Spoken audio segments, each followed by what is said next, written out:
Sorry, I'm a little bit late getting started. I was finishing eating and kind of trying to kind of resting up a little bit. But we're gonna continue with Great Ace Attorney Chronicles. We're starting the third case. Why is this in windowed mode? What? Okay, there it goes.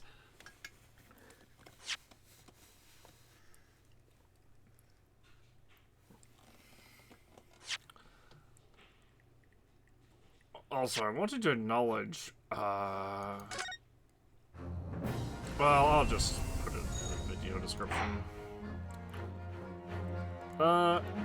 Continue? Yeah, we're just starting this. Return of the Great Departed Soul. So this sounds like Susato is going to come back to Britain. Or London, rather. Whatever, I'll say the thing that's on my mind. Recently there was the Elden Ring DLC trailer for Shadow of the Erd Tree released, and I did a little bit of a reaction video to it, where I played the trailer and talked a little bit and showed some Elden Ring stuff, and I was like, okay, we're just gonna go in with, the level that we're currently at. I didn't know this at the time, but apparently a post-trailer release interview was conducted where they basically said, where Miyazaki, who is the head of the Souls-like games, essentially, said that basically they have an entirely new damage system going into Shadow of the Erd Tree, which is neat, which, sounds neat, until I consider the implications of, that means that they're very much aware that everyone that plays Shadow of the Erd Tree, or almost everyone, is going to have a really high level, people are going to go in with really high level characters. So that just screams to me that, maybe I should just go ahead and max out our character, or my character in Elden Ring. And so I'm gonna be in the process of doing that off screen as well. I'll try to do that, shift that to Tuesdays and Wednesdays, and any days that I might have to cancel stream because I have, like last night when I had an upset stomach. And just last night alone, I was able to jump from 90 to 99 intelligence and get 2 extra levels in debts, going from 85 to 87. So hopefully that won't be too rough. But we'll see.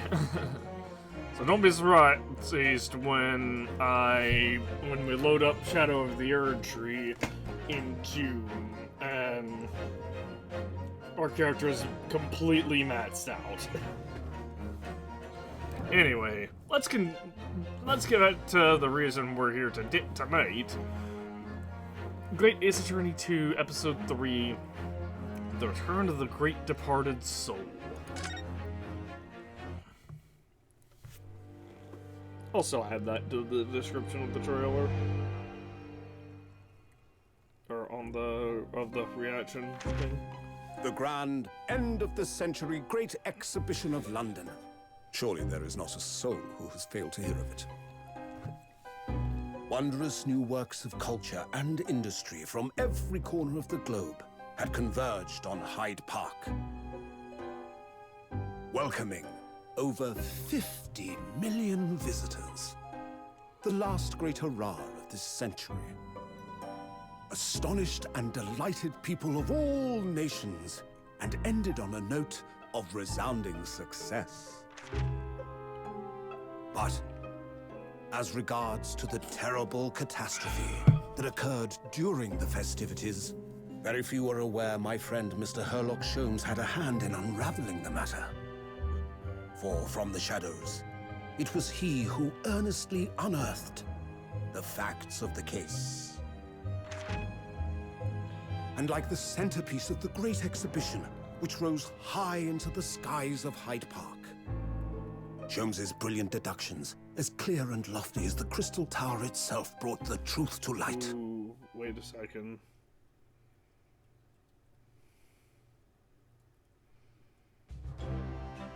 Oh. We're here at the showground of the Great Exhibition, which is absolutely packed with people. Okay, we do have to manually continue now. That's the silhouette of Swan Lady. Giselle Brett. Okay, so actually, I forgot that Ryunosuke got disbarred after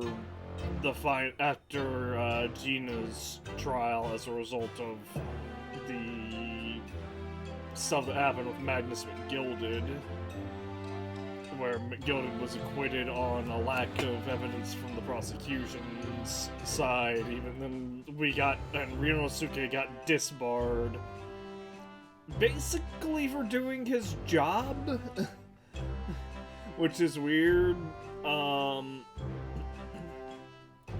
Well, he was disbarred because Magnus McGilded was actually guilty of murdering Mason Milverton, thrice-fired Mason, and that which was proven during Gina's trial, which also means that, and the reason McGilded was, like, basically a large reason that McGilded was acquitted was because of Gina's testimony. And then it was revealed that she lied in her testimony, obviously. But I had forgotten that that as a result of all that, Ryunosuke got disbarred after after Gina's trial, but before this game began. That was actually covered in the last chapter with there was one line of dialogue that I think it said that I can no longer practice law in a British courtroom.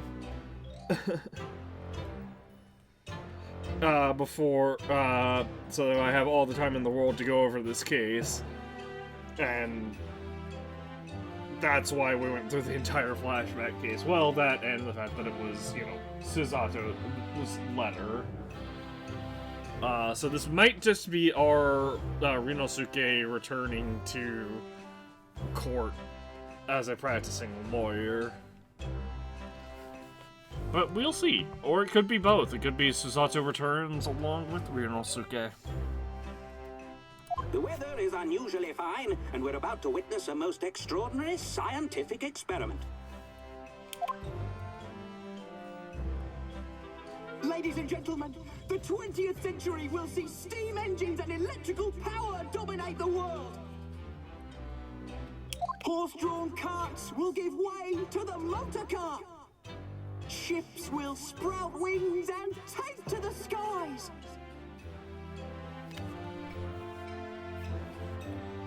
God, I'm having Red Dead Redemption 2 flashbacks. And today, we showcase If even you know, more you advanced know. technology. A glimpse into the future. A world first. A demonstration of my super high voltage instantaneous kinesis machine.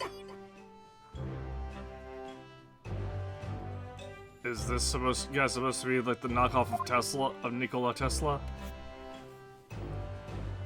A man will literally be disassembled by a pulse of high voltage electricity and beamed to another location. That's just gonna kill someone. Whereupon his body will be reassembled by a series of complex calculations exactly as it was before. That's, again, he's still gonna be dead.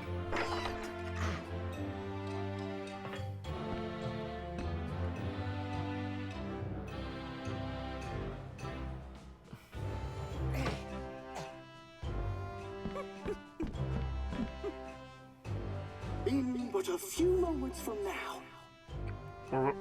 We're about to witness a murder These gentlemen will, in the blink of an eye, complete an incredible journey through the air. I mean, part of them will go. I mean, yeah, I guess if you consider the soul a part of the body, like the ancient Egyptians did, along. I guess also, you know, I guess also, modern religion kind of considers the soul like inside the body. So I mean that's definitely gonna occur, but. To arrive an instant later on the Crystal Tower behind you! Yeah, this guy's double murdering him. Like, in case the first murder actually doesn't work and the machine works as intended, he's gonna be he's gonna be on top of the crystal, or on the Crystal Tower, like 30 stories up.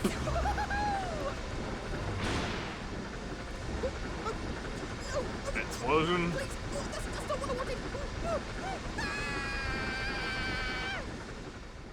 Why would you not just kill the power at that point?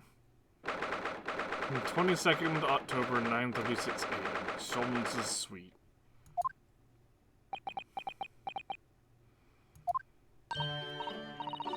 Hey, are you listening? Oh, sorry. What was that, Iris? I was being distracted by murder. What's the matter with you? You've been masturbating all morning. I'm sorry, murder. Being a witness to a murder is distracting. Can I go get for breakfast? No, that's not it at all. We're being witnesses to. I witnessed a murder right in front of me in game. What were we talking about again? Today's paper is full of news about the Great Exhibition again. Yes, the Great Exhibition. I'd like to go sometime. Why is she so pouty?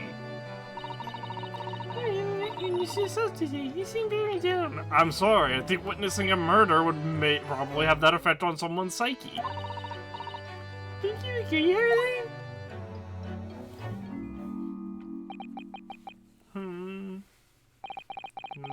Did you say something, Iris? Gosh, you murdered! Did you also witness the murder?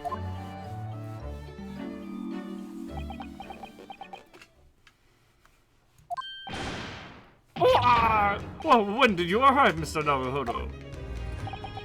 I've been here for about half an hour already. We had breakfast together. What? Why didn't you mention it before? I thought you hadn't known I was here. You know, because breakfast? Iris is quite right. You're clearly lacking in vision. So much so that I didn't notice your presence. Thanks. Of course, I could deduce the person perfectly well with some simple observations. What? Let's see. Yes, for example, your tousled hair this morning, with all its unruly spikes. Clearly it could be deduced, therefore, that, let me stop you there, Mr. Jones. Because I think I can see where this is going. My hair always looks like this. It always has, ever since we first met, in fact.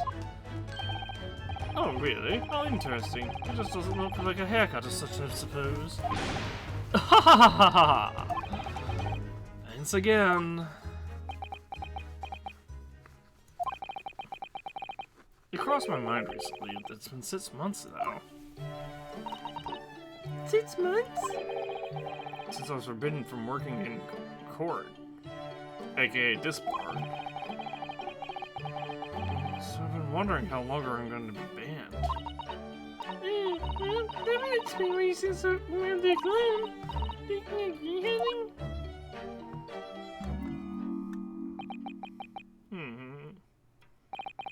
Can you say something, Iris? Back to moping.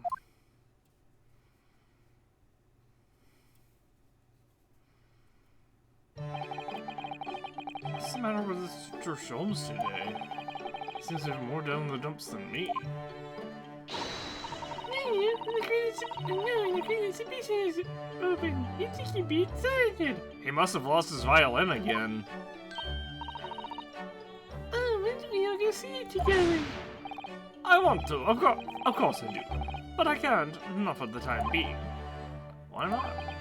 Why not? Why not? Because I'm a great detective after all. So you're embroiled in some tricky case that you can't be distracted from? Is that it? I remember hearing that you're working on a case earlier.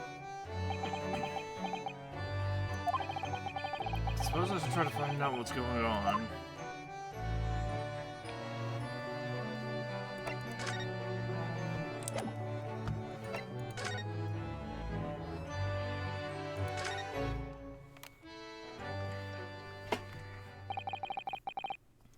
Half a year ago now, I took on the defense of a young girl in a trial heard at the Old Bailey.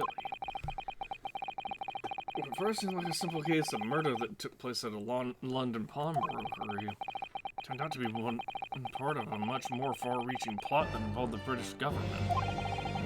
During the course of the trial, it was found that I made an unavoidable yet at the same time unforgivable mistake. Words fail me. The situation is utterly deplorable. Mr. Naruhodo. Yes, my lord. I will decide upon your fate following the conclusion of this trial. Of course, my lord. In the end, I had my right to represent people in court revoked. I was told I had to spend my time in research and studies, so that's what I've been doing. You have you? You know, the big fat shows about British law being around, and that's about shows us our cases. Brewing Iris's special bits of tea, fetching my daily bread for me. You've become something of a manservant around here. Subtle the silver when it's Master Naruhodo. Well, I'm thinking of going to ask the powers that be to reconsider.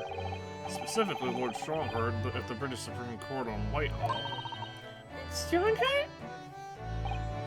Ah, the delightful Lord Chief Justice. Not my favorite fellow.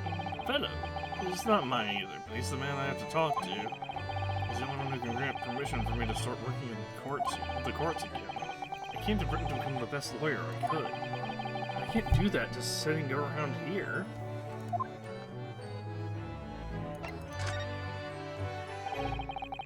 The whole of London has been swept up in this great exhibition, hasn't it? The most advanced science, the modern technology, yet the finest works of art and feats of engineering. For the next 6 months, our capital will be showcasing these things and the world will be watching. Hey, you know where I can get? I'm gonna look down and look from those lovely birds. Look down on... Do you mean those things fly? Yes, of course, they fly in the sky just even if we used to do it. All you need is hot air. But how? How does hot air have anything to do with flying? It makes no sense. It's because hot air is less dense than cold air. So hot air rises up higher while cold air sinks down, and so obviously anything that the hot air is being caught by will also rise. Obviously, there's a whole lot more to it than that, but that's the basic general principle behind it. I can't understand it at all. It's sort of a learning scientific discoveries. Most people can't understand them at first. But after you solve all these things, will just become a judge. I suppose they might be. Some of the things being seems very questionable. Some of the open experimentations suggest apparently there was a huge explosion. So I can see it though. I'd love to see how about some of these scam experiments really are. Says the innocent 10-year-old girl. See here, every page of this paper carries some article or other about the Great Exhibition. but the bright of things shine, and the dark of the shadows that are cast behind. Personally, I find myself drawn to the dark, to the impenetrable. That is my proper atmosphere. Great Exhibition newspaper has been entered into the court record. Shadows cast behind? Is that a metaphorical way of referring to the back page of the paper?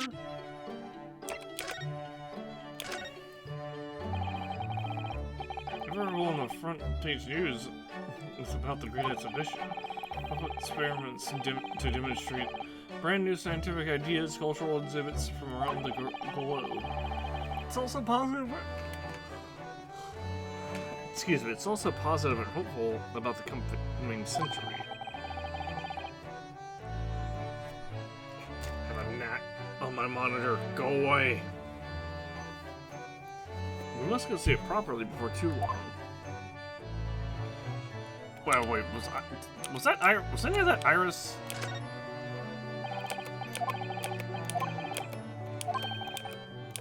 It wasn't. Yeah, it was all Ryunosuke. The Reaper attack. It's like reports about the Great Exhibition and everything that's going on there. Other than this rather gloomy looking one, that is. Wait, what? What's the matter, Widow? The Reaper attacked? That's Lord Van Zeeks. This must be what Mr. Solms is talking about. Does he know any more, I wonder? I mean, we could probably find out more if we actually read the article here. Lord Van Zeeks and compatriot cornered. Oh, lost cat. I hope they find it.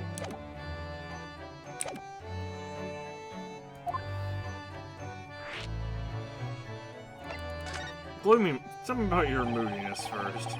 Are you investigating a particularly tricky case at the moment, Mr. Solms? You could say that, I suppose. Nothing more to add? That's not like you. What's up? What sort of case is it? Shh! Quiet, Mr. Naruhodo. We must not discuss it here. You never know who might be listening. You never know who might be listening. What do you mean, Iris? The more serious I go with applications, the better it is made. Ah.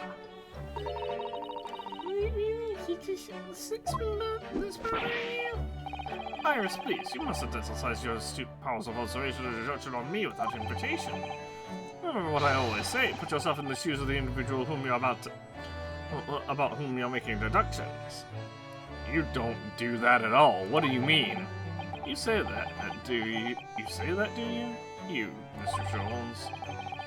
Never mind. Once I've had a cup of tea, I must make my way at once to the crime scene.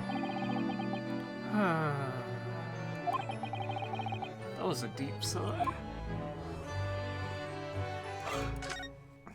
It says in the paper that Lord Van Zeeks was attacked. That's terrible. You know the legend of the Reaper of the Bailey, of course, don't you? Only too well, in fact. Yeah, anyone who stands in the dark when the Reaper is there will meet his end somehow or another, whether or not they're acquitted. Yes, Prosecutor Barrack Van Zeeks. We've been over this 18 times, at least. They said that if the Reaper is the prosecutor in a case, there's no salvation for whoever's in the dock. Even if the defendant is found not guilty.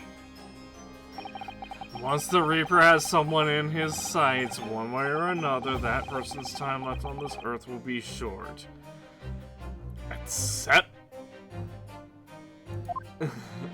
well, I was gonna say, except for when we acquit them, but that's, I guess, not exactly true.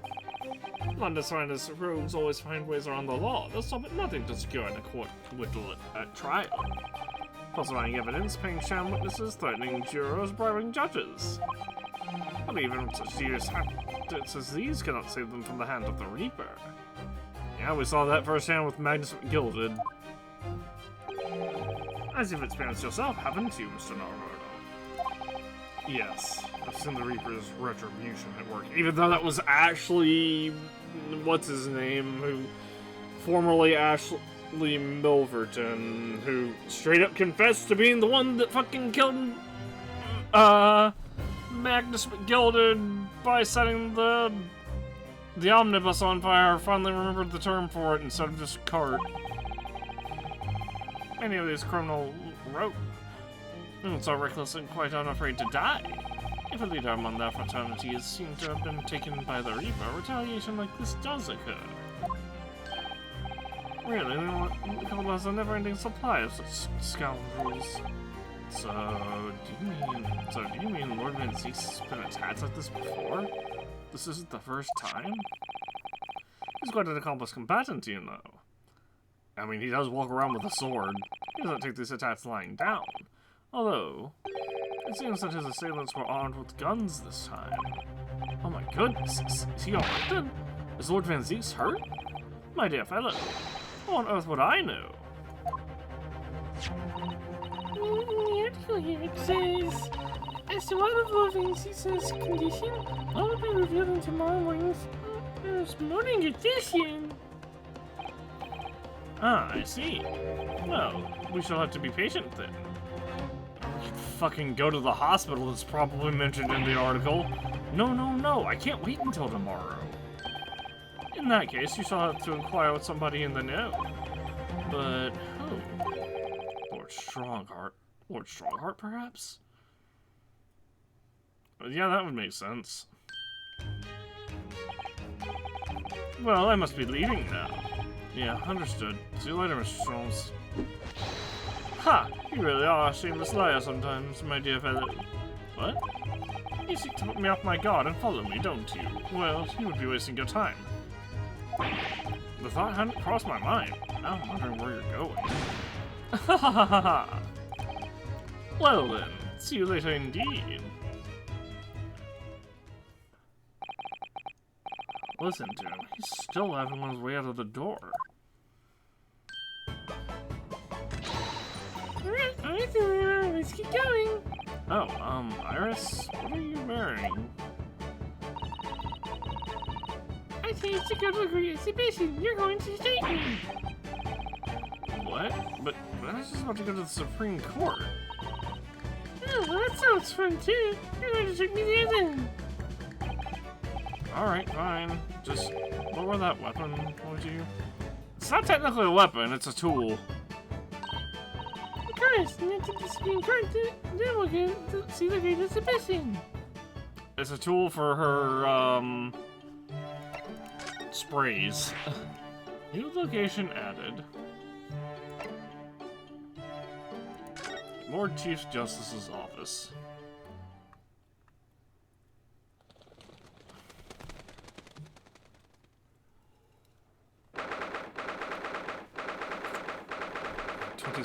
October, British Supreme Court, Lord Chief Justice's office.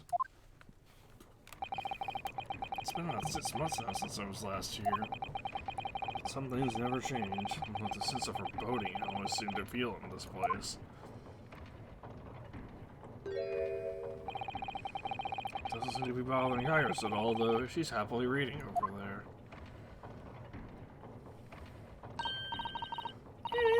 Please. I always find so many interesting books here. Of course, I was forgetting that you've been here before. The time we came here 6 months ago. And Susato-san was getting the news that she was returned to Japan. Ah, I understand you wish to speak with me. Oh, Lord Strongheart. I trust you've been keeping well? Let's see. Since you arrived at and requested an audience, it's been 4 hours, 32 minutes, and 26 seconds. I kept you waiting a while. My apologies.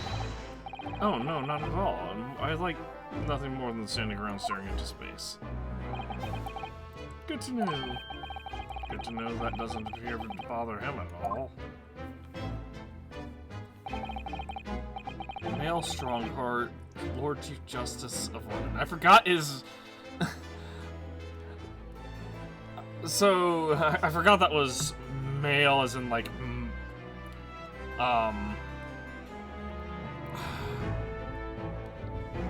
like maelstrom. He's the man who allowed me to start practicing as a defense lawyer when I arrived at... Pardon me, my facial hair is... Ah! It being annoying. He's the man who allowed me to start practicing as a defense lawyer when I arrived in Britain as a student. You can only savor the air for a moment in this grand office to understand his preeminent status. As you will be aware, the Great Exhibition of London is now underway at last. We're extremely busy as a result, policing the grounds, guarding the new technologies, dealing with petty crime. And furthermore, as of next month, we shall open the International Forensic Science Symposium. Woo! Oh, I think I heard about that. Investigating authorities from 40 countries around the globe will be taking part, including from your own land. Forensic science is the future. The world must embrace it. As well as hosting nation, I have much to do, and it is my highest priority. If others must wait for my attention as a result, so be it. Well, it's nice to know where I stand. So, you wish to consult with me? Of course, I can very well imagine what this is about. Oh, well, thank you for agreeing to this meeting, my lord. Would I be allowed to start working as a defense lawyer again in court? That's what brought me here today. But actually, there's something else playing on my mind as it happens. Just take a deep breath and come out with it.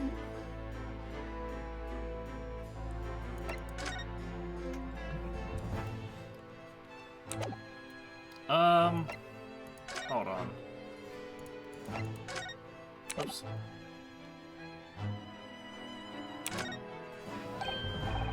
Oh, that reminds me. Have you seen this? The reports of the ruling success of the Great Exhibition, of course. No, not that. The story on the back page. What story?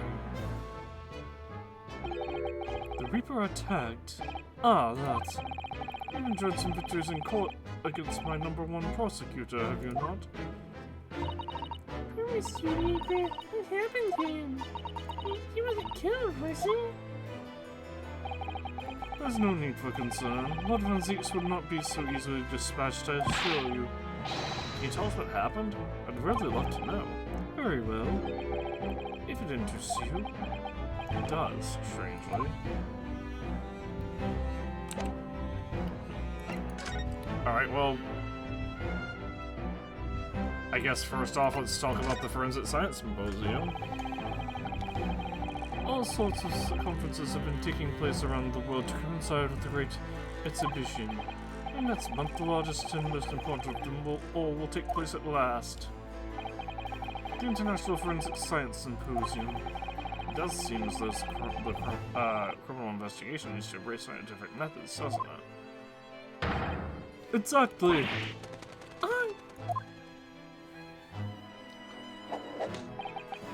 London, the global epicenter of culture, science, and wealth, now has a population exceeding 6 million. Sadly, crime in the capital is growing at a similarly startling rate, so it's imperative that we use the latest scientific methods to investigate and resolve cases as efficiently as possible, which is what's known as forensic science, isn't it? Exactly, the future of policing.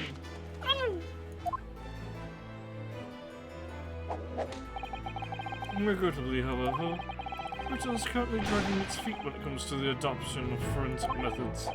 Oh dear, that's alarming. Exactly, it's extremely alarming.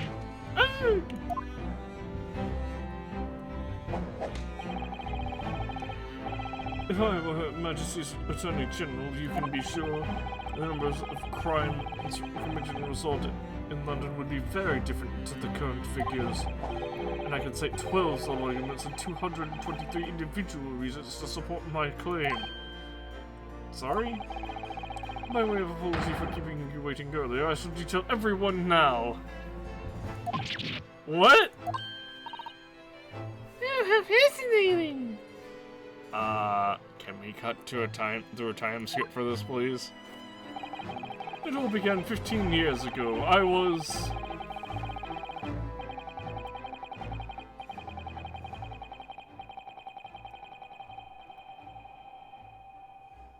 Okay, I didn't edit that in, they just included that. Thank goodness.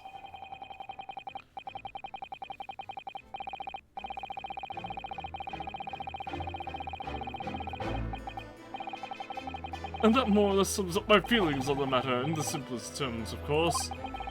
Essentially, to formally establish a forensics investigation division within Scotland Yard. That is my mission. Oh, right, yes, that's wonderful. Exactly, wonderful is precisely what it will be. Nurse isn't paying attention at all. She's got her nose on her butt now. Is it hard? Did you learn anything useful? Actually, I drifted off for the most part. He's surprisingly ardent about forensic science. Alright, well, can I work in court again? Can I be no longer disbarred? I actually came here today to ask for your permission. Go on. 6 months ago, my right to work in court as a lawyer was reverted. I was told to spend my time studying. I was very sorry for what happened. The thing is, I didn't understand what it really means to defend somebody under the rules of a foreign justice system. And I desperately want to have another go. Please, permit me to enter the courtroom again. Mr. Naruhodo. Yes? Here it comes. I'm sure you haven't forgotten your position here, have you? At best, you are a substitute for your compatriot. This was never your intended role. Well, that's true. The Japanese government naturally sent my best friend on this study tour, not me. It should have been Kazuma. He was so determined to bring change to our own justice system at home. That was his calling.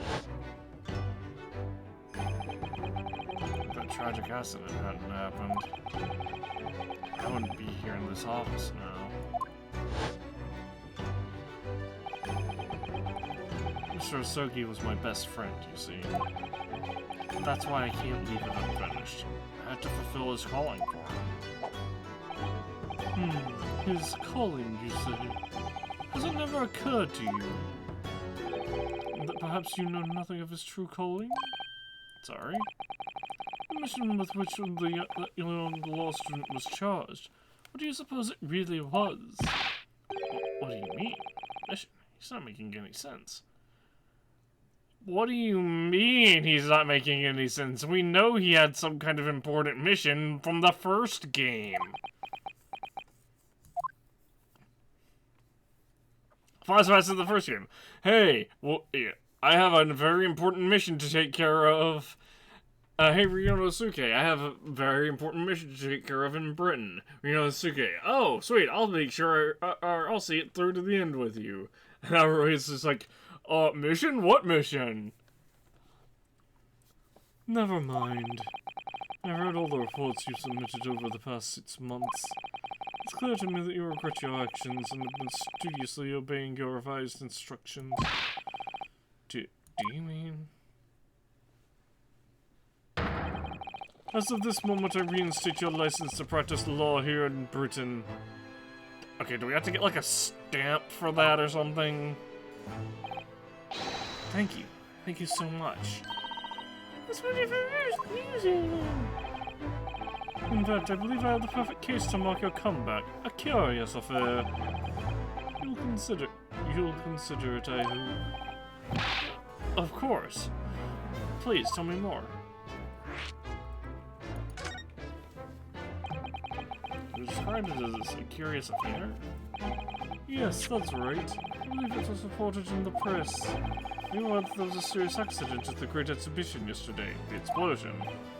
Oh, no. Yes, we are. They mentioned an explosion. Well, it was earlier today in game. Because it's been like 4 hours since we got here, at least. Yes, I read about it. A professor from Germany tried to carry out a crazy experiment. Let me see.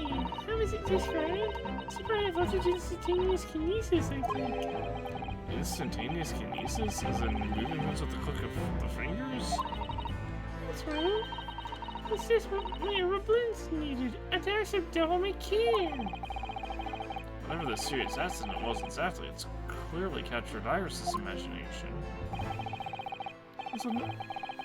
It's an unfortunate business. A large explosion engulfed the public experimentation stage and a man lost his life. A certain Mr. O.D. Asman, an investor and a well-known figure in society. A large explosion? I mean, died? The man responsible for the experiment was Professor Albert Harebrain. Albert Harebrain.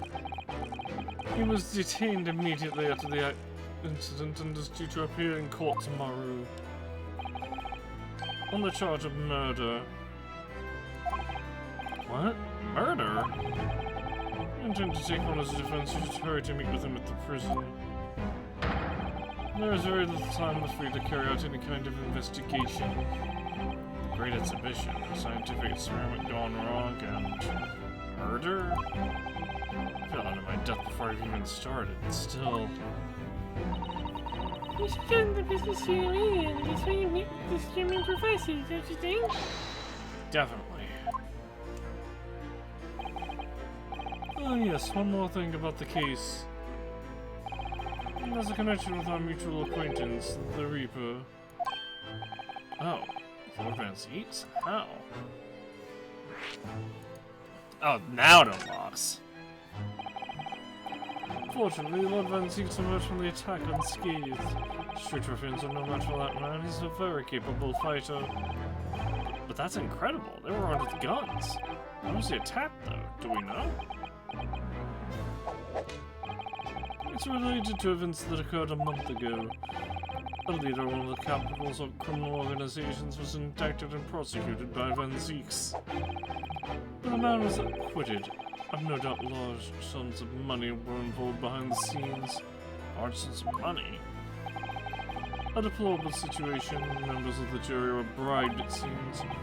However, despite winning his freedom, the man in question met a dramatic end yesterday. Oh, so the guy that died in the explosion is the guy that was acquitted. But you're not suggesting that was the work of the Reaper, surely? The victim's henchmen certainly seem to think so. He was a man by the name of Asman, Mr. O.D. Asman. I'm trying to see what the pun here is. Did you say Asman? Assuming he died in the explosion of Great Exhibition. Yes, known publicly as an investor, but in reality, the head of a significant criminal organization. Unbelievable. I wonder, could I ask you something, Lord Strongheart? Try me. Why did you use Lord Van Zeeks as a prosecutor? All the criminals who managed to get off in court didn't meet mysterious ends outside the courtroom. Fearful of that fate, they seek to strike at Lord Van Zeeks first. I know there's no evidence that he actually is the Reaper in that sense, but still, something's clearly going on here. Van Zeeks worked for the prosecution service for 2 reasons. Firstly, the man is the best prosecutor in the capital, bar none. And secondly, any deaths of criminals that have occurred outside the courtroom following his trials are nothing to do with him. But that doesn't make any sense. How can you explain the way so many have died if not by someone's hand? He has an ironclad alibi every time. Van Zeeks may have earned himself the moniker of the Reaper, but he's no killer. So he will continue to prosecute on behalf of the Crown. Unless he wishes otherwise, of course. Yeah, like, that was covered in the previous game, that every time this happens, that every time someone dies, he has an alibi. He's, like he'll be, like, he's off doing his own thing. I don't know, off at, or off in a different trial, or, you know, getting food or whatever, and then someone dies on the other side of town who he just happened to be prosecuting against. That's not his fault. That's if anything, that would be, I guess for him it would be good luck, because it means that the person who he was trying to get convicted still basically got convicted, but still. Well, I must be leaving for my next engagement. I'm already 11 hours and 16 minutes late. My colleagues may be starting to fidget. 11 hours late? That's quite something.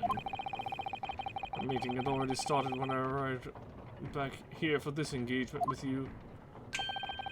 So the lateness was inevitable. Time stops for no man. Sure stopped for me during those 12 solid arguments and 223 reasons. Oh, yes. Where would I find Lord Van Zeest now? I would assume he's at his office. Right. I'll go ask him about the attack in person. I want to get this straight from the horse's mouth. Away with you now. I'm leaving Professor Harebrain's defense entirely in your hands. Of course, yes. Thank you very much, my lord.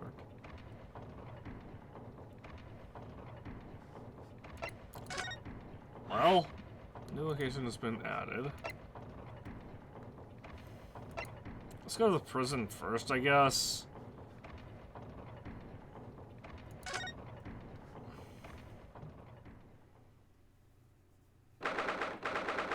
22nd October, local prison, cell 11. The warden said cell 11. That's this one. There's someone curled up in the ball in the back corner, right? What was his name again? Professor Albert Harebrain, wasn't it? Audio broke. Excuse me. Professor Harebrain.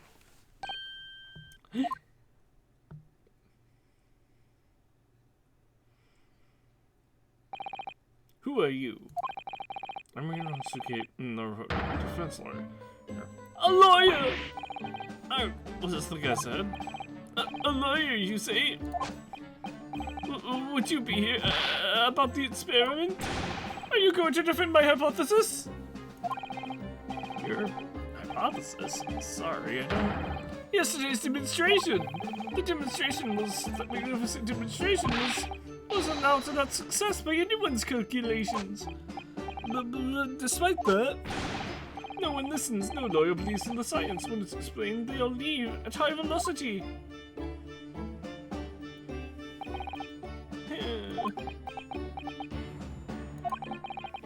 That's probably not a good time to mention that your zeal made my concentration leave for a while, too. Albert Harebrain. I can't examine. Come out to the demonstration, buddy. You mentioned the demonstration yesterday. You guys encountered a spectacular feeling. I'm trying to expression, didn't we? Yes, you could interpret the results that way if you really wanted to. I suppose in the strictest sense, the experiment was a failure, but at the same time it was a great success. You've lost me. It's a little that's right there in front of me. Mr. Asmund was spontaneously disassembled. Until then, everything was going exactly as my calculations had predicted. At that point, he should have been beamed to the crystal tower by instantaneous kinesis. However, the machine exploded and Mr. Aspen in fact perished. Yes, I can't deny that part of the experiment was a failure. So what you're really saying is the large explosion that killed Mr. Aspen was an accident, correct? This might change his arrested on suspicion of murder. I mean, it's still manslaughter. It was responsible for a man's death. That is the immutable truth here. Yeah, it's still manslaughter. And for that, it was to be punished at once. But... Murder? Never in a million years. It was an accident. Simply an accident. I see. I'm taking this money, you know. Except the situation would change completely by the gunmother. It was treated as an accidental murder. How exactly? Well, usually wasn't treated when the professor's machine would be kept in protective custody. On what grounds? Yes, it's Movie Salas here in Britain. The Special Dispensation for Scientific Equipment Act. That one passed me by. Well, if the case is treated as murder, then the machine was the murder weapon. They'll be able to pour over it as much as they like. In so much in detail, they'll find out how it's made, and then they'll be able to copy my idea. My precious hypothesis will be stolen. The machine must be protected from that at all costs. That's why it's imperative that this whole incident issue to have been an accident in tomorrow's trial. Ah, I see now. Tell me about instantaneous kinesis. So in short, there was a terrible accident at the Great Exhibition Showground yesterday. Yes, or rather, no. The devil is in the details, strictly speaking. There was a terrible explosion. Sounds like the same to me. The machine is very voltage kinesis working. Of accidentally. Humans like God are made up of particles that are held together by electrical bonds. So it must be possible using a sufficiently high voltage to break those bonds and beam the particles through space. Yeah, but do you have any idea how, like, people have been shocked by lightning and not, like, directly and not had that happen. So, a voltage high enough to actually do that would would literally cook a person from the inside, probably instantaneously. That's it in a nutshell. That's my idea, you see? That's my amazing hypothesis. Gosh, that's unimaginably high-level science. Oh, but dare to imagine it. Dare to dream of such incredible technology. All I'm seeing is a bunch of corpses. Just think, one minute I could be here in this cell, and the next it could be at the Great Exhibition again. Oh yes, that would be incredible. And then it's in the mere blink of an eye, I could be at a great Parisian theater. Here I say. Oh, what the Parisian? A Parisian threw me off. The possibilities are endless. The whole of our vast planet would be within reach. So no more hiding in wardrobes on rocky seas for 50 days. I just acknowledged that was, it took me a minute to realize that he was talking about, chapter 2 of the first game.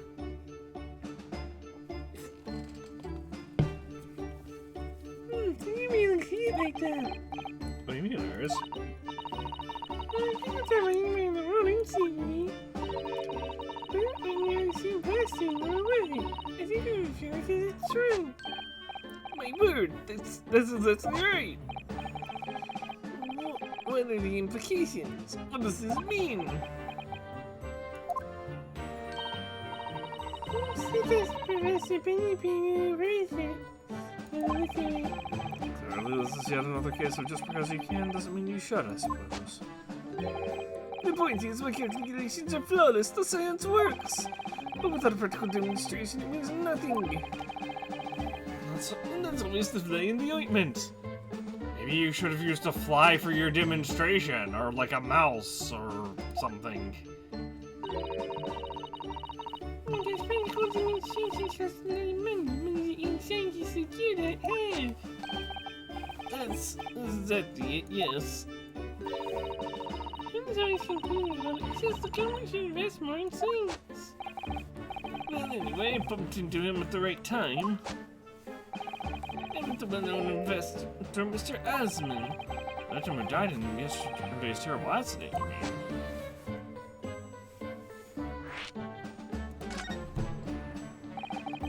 If one of the man who died in yesterday's accident was Mr. O.D. Asman, right? Wasn't it? What exactly was your relationship with the man? He first visited me in my laboratory in Germany a year ago now. Excuse me, he said he wanted to invest in my immaculate hypothesis. I think I'm my lucky stars. I see. So you hadn't really known each other until then. Do you have a picture of Asman?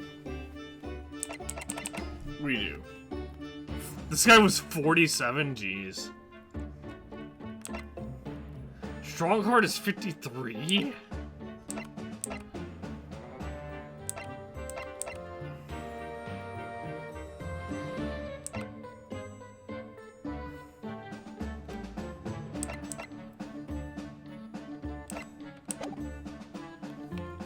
I see, so you hadn't really known each other until then.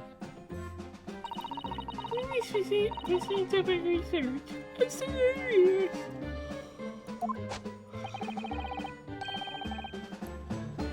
Sorry, yes. As far as I was concerned, the man was an angel. Oh, really? An archangel, even. He was prepared to fund a practical demonstration of my hypothesis for the presentation of the Great Exhibition. And if that went well, I could expect additional financial support from my research from the British government. Mr. Asman provided me with money and an exceptional engineer. He produced a machine to my precise specifications. You should have done trust in one of yours explosion. As you can see, I owed everything to Mr. Asman. I would never, ever of taking the man's life. Well, he seems genuine enough. I don't think he's lying.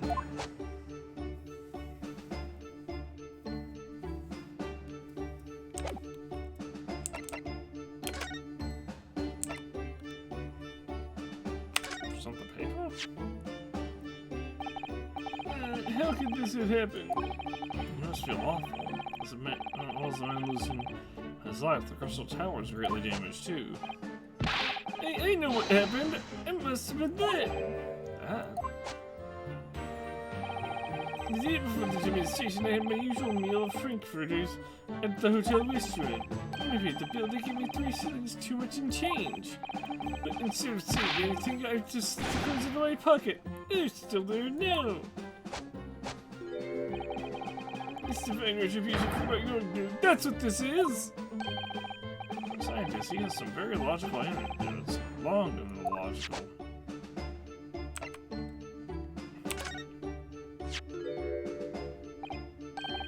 Fascinating, yes! In Japan, where I come from, this is the symbol of a defense lawyer. Wearing it is very bracing, I find. Your words make some sense to me, but they are entirely illogical. What do you mean? Well, for example, I find this white laboratory coat that I wear for my work very bracing too. However, in my case, there is a perfectly logical reason for that feeling. Oh, really? What is that? I first saw such a mistake. This one is too small for me. With these, especially, are extremely bracing. I can barely move my wrists. That's what you call logical, isn't it? Of course, it's entirely logical. That's science, Mr. Naruhodo. Okay. I guess I have to go back. I guess I have to go to the prosecutor's office first. 2nd October, prosecutor's office. Is this your neighbor's office? Yeah, so appears so. There's a child in your spine, doesn't it? detect the atmosphere. What's this? Oh, is that? A hooded figure was so still I hadn't noticed his or her presence. I wonder who it is. It's clearly Van Zeek's. This is his office. What are you doing here? Oh! Oh, it's not Van Zeek's. I guess that's Van Zeek's compatriot. He's unwelcoming as I thought he'd be. Actually, maybe even more so. Oh, I'm glad to see you're well. I am. So, is the person over by the wall being punished for something or other? No punishment is taking place here. Oh. That's my apprentice. And he's sitting there of his own free will. I didn't know you had an apprentice. To the same person who's pictured in the newspaper.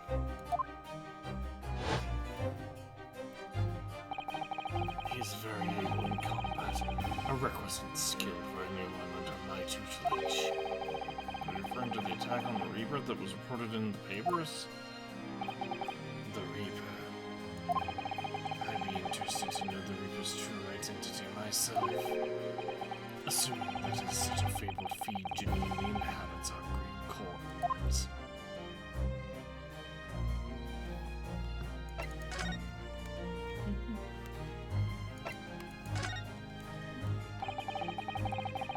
What do you mean by what you said before? If you'd like to know the Reaper's true identity, does that mean... I'm a crown prosecutor and a mortal like any other. I'm no demigod. When you go die, how do you really prosecute? I mean, whether I have to try his conviction or an acquittal. False. Suzuki is still very much alive. Faced the Reaper twice as well. Those I prosecute are the vilest wretches of our society. People who without question deserve to be found guilty. The world is a better place without them. But that's not true of Mr. Natsume, for example. He wasn't a vile wretch at all. Where's Gina? I think she's ever started working now. Oh, I'm glad Gina's doing good and got out of jail. I can't deny that since I encountered you, things have taken a turn. But the point is this. If any of those vile wretches that escaped justice subsequently died in mysterious circumstances, even though some of them are very much explained like that of McGilded, it was at the hand of their own kind. It's not my work. Lord Strongheart said the same. He believes you're not involved in any way. We want to type on those reviews because we believe it's true.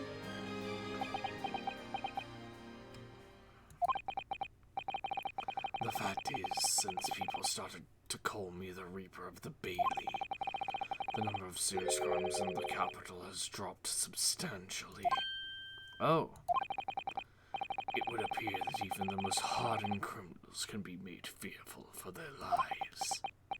Do you mean to say...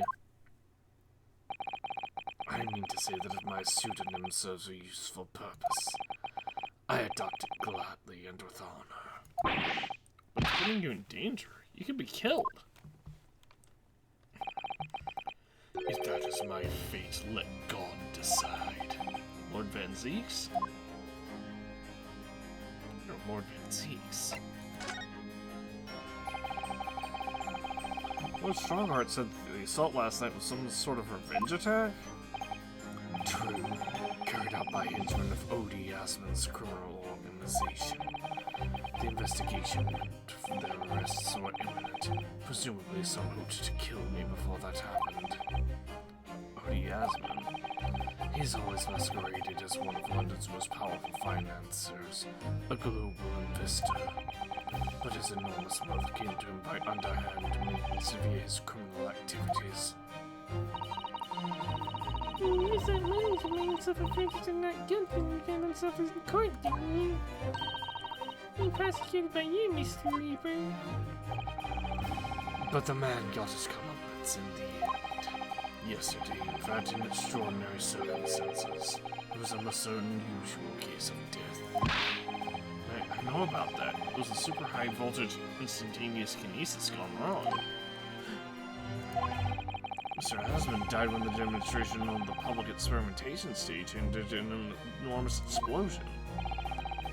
Correct. And you think I have some kind of divine ability to cause an accident like that to happen, do you? Well, no, that does seem a little far-fetched. This man really is the fabled Reaper. He has to be innocent of this particular death, at least. It sure this is what that is, you know? I mean, what do you think of the professor's defense for the trial now? What? You're going to be defending him? Look, we're just trying to prove the death was an accident. No denying that, hold on.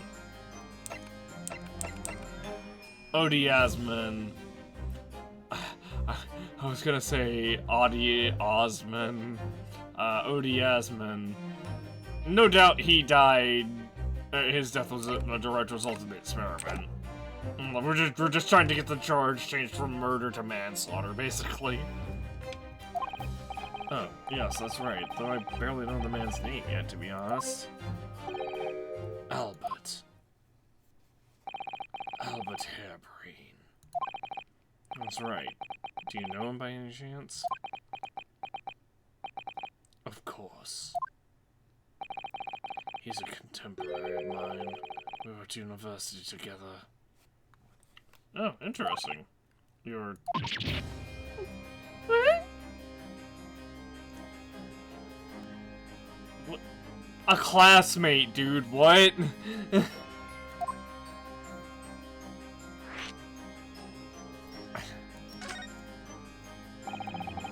I understood that Professor Hairbrain was from Germany, though. Hairbrain's from a respectable British family. After graduating from the University of London, he moved to Germany to carry out research, that's all. So you were students together. I was in the Faculty of Law, of course, and he in Science, so our paths rarely crossed. But curiously, we got along, though I've not met him since my university days. I certainly didn't expect our next encounter to take this form. And with you, of all people, representing him. If only I make it out of this office alive. Only if I make it out of this office alive. He's actually been charged with murder, it seems. Yes, I know, because the prosecution will be handled by me. By you? But you made it sound as if you and the professor had been friends. No, they were classmates. They basically graduated together, that's about it. We are friends, it's true. Oh, okay, I guess they are friends. Then why would you do this? Actually, wouldn't that be illegal? The Reaper's the prosecutor, so do the same. He's doomed. Yeah, I don't know if you can prosecute someone if you know them personally. Or whatever. That... Like, I know, obviously, if you are, like, you can't, like, if you know someone personally, like if you're called to you can't participate in jury duty if you know, like, the defendant personally as well. Or I know that much, but I don't know if you can do, I don't know if that the same applies to, like, prosecution. And obviously, if someone's friends with a defense lawyer, the said defense lawyer can defend in court, obviously, but I just don't know I just don't know if that's the case with prosecution.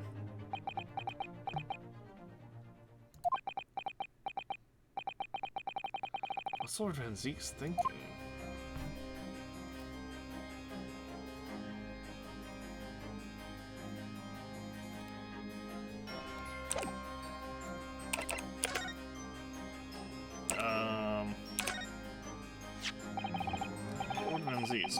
article in this paper.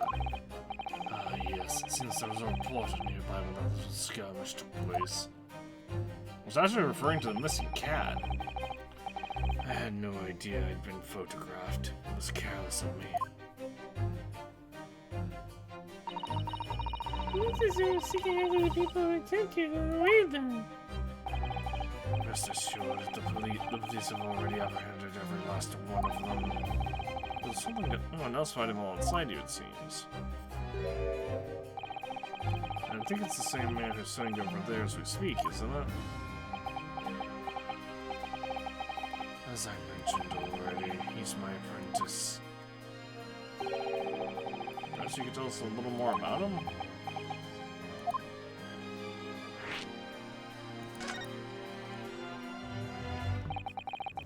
He's in my tutelage to become a prosecutor. So you could say he's my apprentice, I suppose. Oh, like you're in a hurry there, right? I don't remember taking on an apprenticeship with the great detective.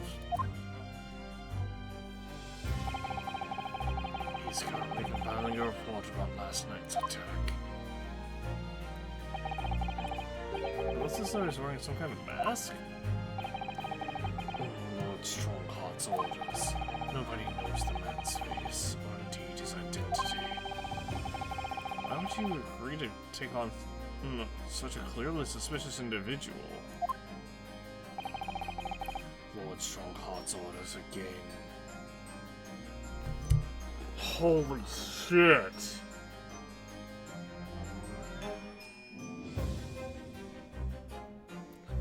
Is the apprentice Kazuma? I know this is gonna sound weird because of the whole broken neck thing, but what if that entire thing was fake to get Kazuma to Britain and have him be a prosecuting attorney instead of a defense attorney? And that's why he needed Rinosuke to be the defense attorney to see his mission through. That's why he needed Rinosuke's help as a defense lawyer to see his mission through. Holy shit. I think I just big brain blasted Jimmy Neutron style the entire plot of the game. Or at least or at least probably the biggest plot twist ever. But we'll see, I guess. Lord Strongheart's orders again. He's not one for meaningless follies. There will be a good reason for his actions. I hope you're right.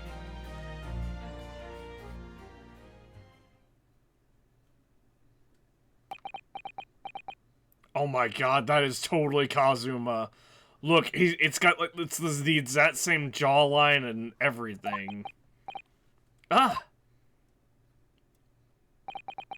The task is complete. Good. In that case, you can collate all the briefs. He's not talking as well.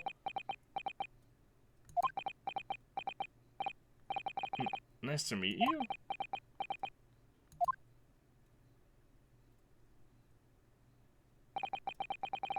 Back to work again. Yeah, he didn't talk. Yeah, that's Kazuma. Holy shit. That was really strange, though. I've never met the man before. I didn't even know he existed, and yet somehow it didn't feel like our first encounter. Yeah, that's Kazuma. Oh yeah, there's the game dropping the foreshadowing. Don't bother trying to converse with him. He says nothing to anybody from outside this office. Lord Strongheart has strictly forbidden it. Oh, I see. Why are you so interested in my apprentice anyway? I want to give him his sword back. No. Oh, no, I mean, I'm sorry, I didn't mean to. The way he stood there so casually, yet with that flawless posture. It couldn't be.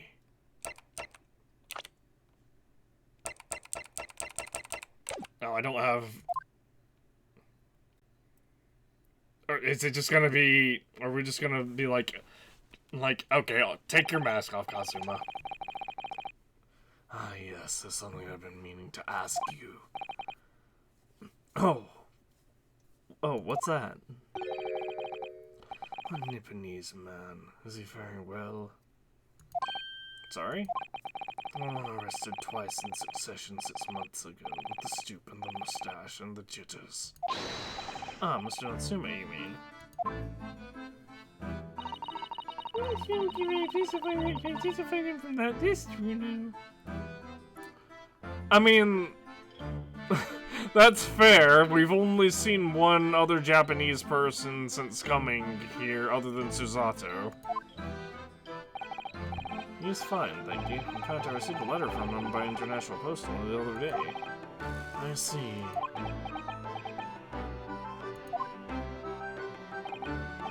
Well, I think we can end our discussion there, don't you? There's a little time left before tomorrow's trial. I advise you to spend it investigating the case. Yes, thank you for the advice, and for the conversation. I can't believe he's asking Yato Saseki-san after our Nipponese. I'm not sure whether to feel happy about that or worried. That's even more evidence that it's Kazuma. So at some point we're probably gonna get Kazuma's like profile and be able to present it to uncover the identity of the apprentice. I never imagined Mr. Reaper would be friends with a mad scientist, did you? Let's turn up for the books.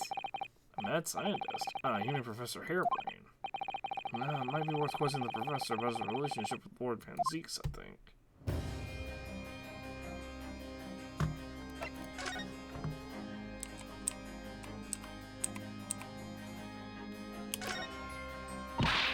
Oh, look! It's a skill model device of this incredible sugar. Oh, is it? Oh, I didn't realize. Yeah, it is. It's amazing. I wonder why it's here. She made it to use one of the sadness of being two faces each isn't a tempting person. Or perhaps it's too embarrassed to queue up for a ticket. Or maybe it's just a big display that they gave him. Surely it's obvious that I'm using it as an investigative aid.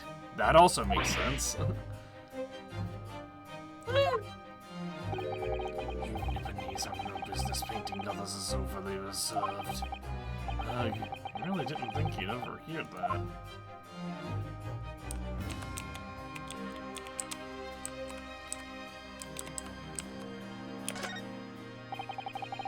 Fine collection of hallowed chalices and bottles neatly lined up there. My hallowed bottles are filled with the essence of the finest grapes from the finest vineyards I visit. And I personally oversee these chalices being made by the finest crystal craftsmen in the world. Man, that's gotta take a while. You got them around the courtney's that were worthless. Yes, because this imbecile is so unimaginably and repeatedly wide of the mark sometimes. Oh. Before you open your mouth next time, you should consider the poor artisans whose work you defile. Or maybe you should stop throwing stuff. So it's my fault? Silly me. How could I ever have thought otherwise?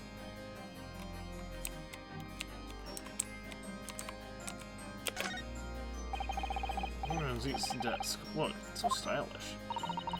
That's an armature up beside it. Chess. It's a Western version of her Japanese shogi game, isn't it? Yeah, I'm actually quite good at shogi problems. Oh, really? Chess problems in that case. I'd love to challenge Lord Van Zeek sometime. It's about shogi problems. You only want to challenge yourself. You can always do that on your own at home.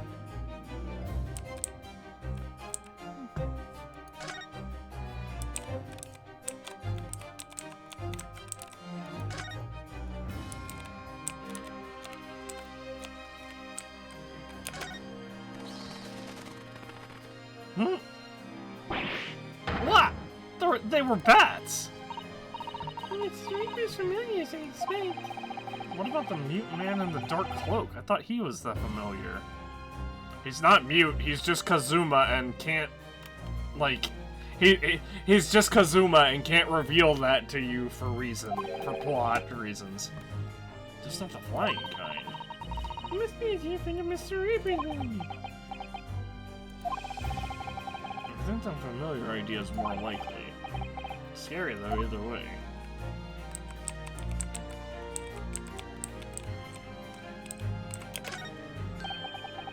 That looks like a punishment to me. Oh, I've seen someone soon. He hasn't moved a muscle since we arrived. Do you think perhaps he's dead? If he was dead, he wouldn't be sitting up, would he? Well, anyway, dead or alive, he's not overly approachable, is he? I don't think he's going to talk to us. Also, he's sitting on the floor, like in a Japanese style. He's not dead!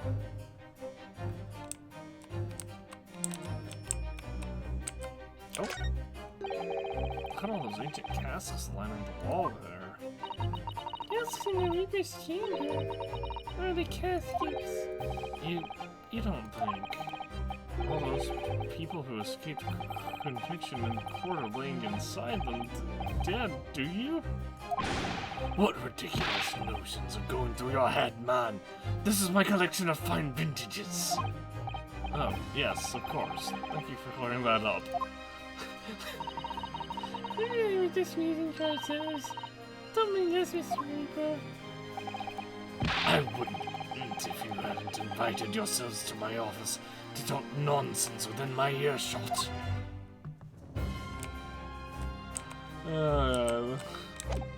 That's fair. Do you have anything to say about my armband? I know you've seen this around my arm before, but what is it exactly? It's the mark of a defense lawyer, in Japan at least. What's your reason for showing to a British prosecutor? Oh, well, I don't know, really. I can understand, at least. Just imagine reminding yourself of who helped you become what you are today. Oh. But that's a personal matter. Something you may want to keep close at all times, not something to flaunt. No, I suppose not. Thank you for understanding, though.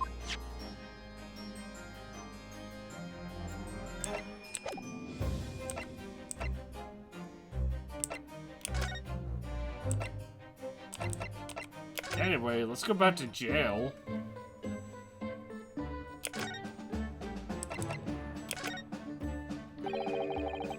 I understand Lord Van Zeus is a friend of yours from your university days? Yes, that's right. He was studying law. Oh, well, so I was studying science. What was he like back then? Good question. Unassuming, gentlemanly, all around nice fellow, really. Sorry, I think you misheard me. I'm talking about the cold-hearted, merciless prosecutor Barak Van Zeeks. What was he like when he was at university? Talking about a main question, you. As I said, I'm assuming an extremely pleasant gentleman. After all, he's the little darling of the Van Zeeks family with all its great aristocratic origins. I didn't realize he had quite such noble blood. Well, it's in his name, Van Zeeks. Little darling. It was a bit of a shock when I came back to Britain and learned what he'd become. The Reaper of the Bailey, no less. I don't remember the words I was using wrong, so I'm just using this voice now. Yes, that's right. I did hear, though, that there was a very big event in his life that completely changed him after graduation. Really? What sort of event? I'm sorry. I don't know anymore. I wasn't in the country at the time. I was in Germany already. Oh, yes, of course. He's heard all about the Reaper. I really don't have the heart to tell him, but Lord Van Zeeks will be the prosecutor in court tomorrow.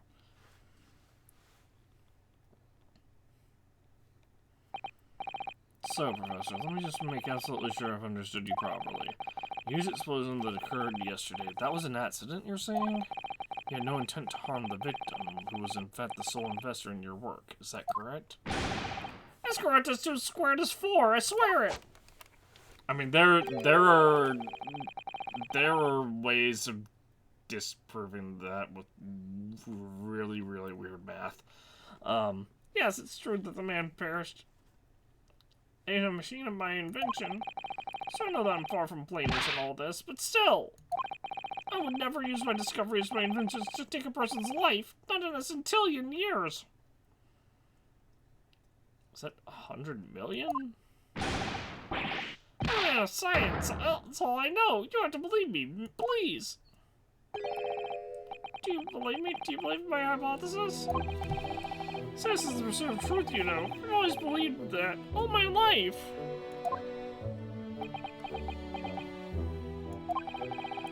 I'm afraid I don't know much about science or your theories, but I do believe you, and I'll fight to prove your innocence with all my might.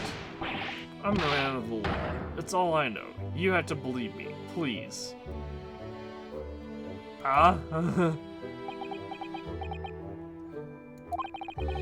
When I went to live in Germany after I graduated, I learned something very important. Nationality, class, lineage, none of that matters. As long as you try your hardest, you can achieve anything. Thank you for that, Professor. And thank you in advance for defending me tomorrow in court. It's time. Time to visit the Great Exhibition. Sorry? Well, that's what things that happened, isn't it? Yeah, I suppose that's true. Time to investigate at last.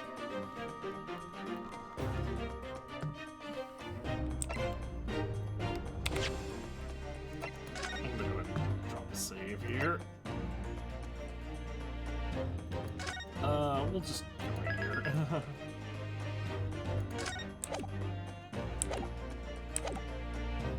We're not leaving yet. I just wanted to drop a save because it's been a while, or because we've done a lot. New location added. We've done a lot and been through a lot of dialogue.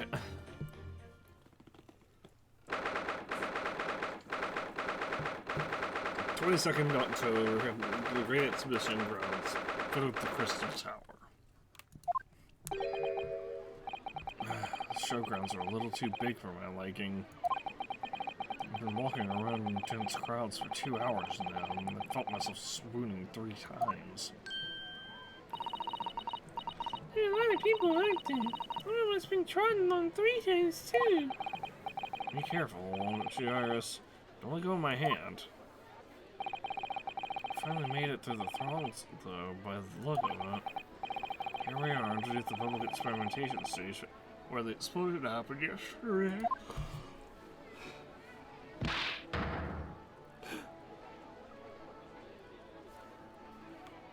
Wait, what the?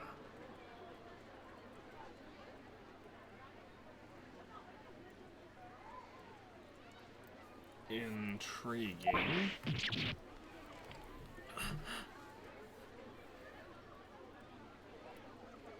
So, the thing that's interesting here is obviously this part of the tower isn't damaged, the front part, but it's like the front part down here, the part that you would expect to have been damaged, but this part up here where he was supposed to end up is.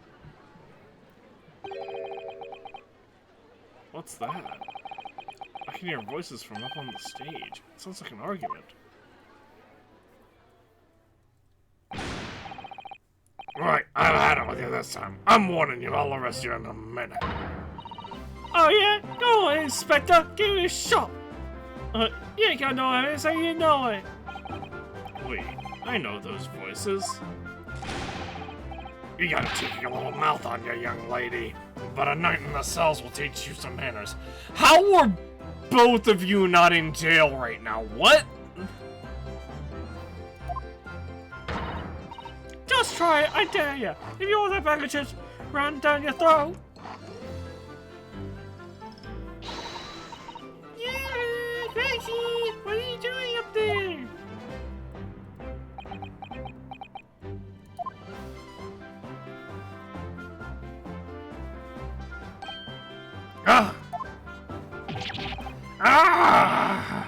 You here, you're here. Here you are. You here.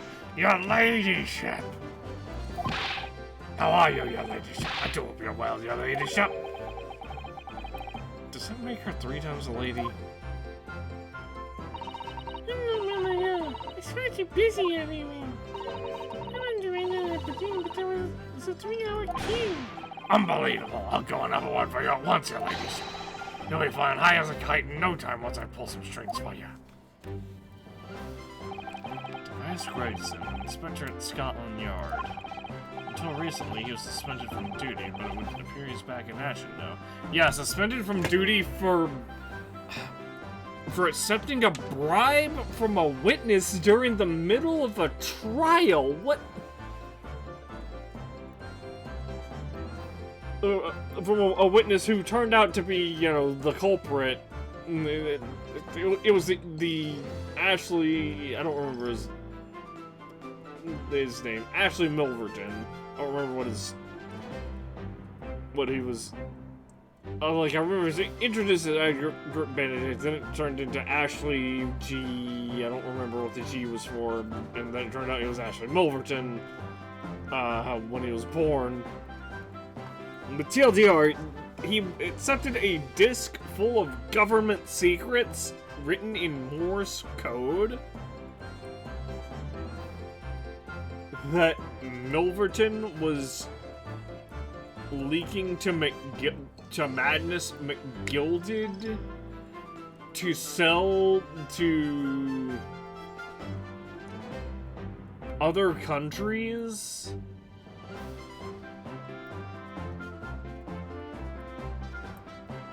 And that was the bribe he accepted for that. And Ashley is the one that killed Wenderbrook at the end of the last game, or Ashley Milverton was the one that killed Wenderbrook, and he killed Wenderbrook, framed Gina, and was leaking secrets to McGilded, who he then murdered. Until recently, he was suspended from duty, but it appears he's back in action now. He's also quite well known, appearing as he does in the adventures of Sherlock Holmes. And for that reason, he can't say a word wrong to the story's author, Iris. But there are limits, surely, or there should be. Watch it, Sunshine! Sorry. What gives then? Don't tell me you're on this case. Yeah, I'm acting for the defense. We're here to investigate. Damn me, that's the situation, is it? Is it really that troubling? I'm missing for a bomb. Is that all you got? You're a liar, ain't you? You can say to carry a bit more copper in your pockets, Mr. I don't know. What? Hey! That's my last bit of spending money, that is. You can have it back, but I have to charge you for all the bother. 3 bob. This is Gina Lestrade, a pickpocket or diver, born and bred in the East End of London. We can just steal it back. Like, she taught us how to do that. In the case that led to my own suspension 6 months ago, this is the young girl I was defending in court. What's your problem, Mayodo? Diver, pickpocket? What's with all the name calling? You want a bag of chips run down your whatnot? Will do you? I thought you were proud to be a diver, Gina. You were just arguing with Inspector Gresson about it, weren't you? I assumed you'd been up to your usual tricks here at the showground. I ain't no way to talk to a lady in the Odo. I've been here a long time. People can change. I'm an apprentice now. I'm the Scotland Yard detective. Really? So you have to call me what everyone else does. It's Inspector Lestrade now. You stole that badge, didn't you? Inspector? That badge is homemade, surely. The Inspector part isn't entirely accurate. No one calls it that. Well, what it's worth anyway. Investigating's off the cards for all of us. What's this supposed to mean? We're not allowed to investigate the scene? Alright, well, I'll back up. Be back up top. You hold the fort down here, alright? Right, sir. Oh, I guess they can't investigate. This raises a lot of questions.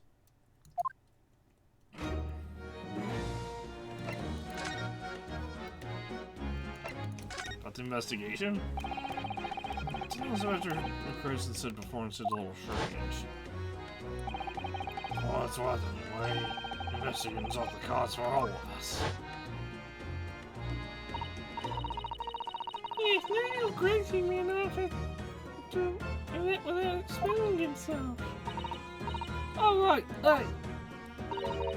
Boss said I was allowed to investigate that weird machine what blew up yesterday. When's that fair? We're gonna proceed to defend him. In that case, could you at least tell us what you've learned from your investigations? Nah, you're not getting it. We ain't allowed to investigate neither. Why?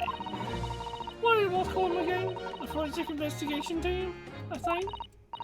Anyway, apart from him lot, no one's allowed to lay a finger on the scene. Bit funny, isn't it? So even Scotland Yard's own detectives can't investigate. Yes, I've never heard something like that before.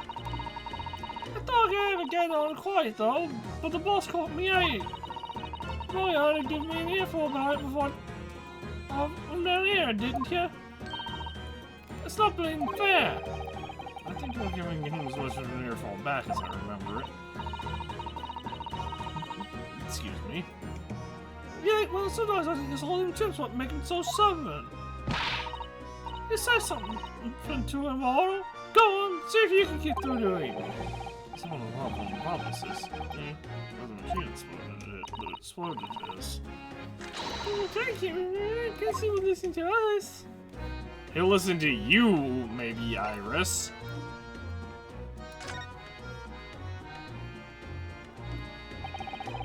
The same months ago, when I first encountered him in connection to the case I was working on, you know, the same case that actually caused my suspension. At the time, she was living in the East End with a group of orphans.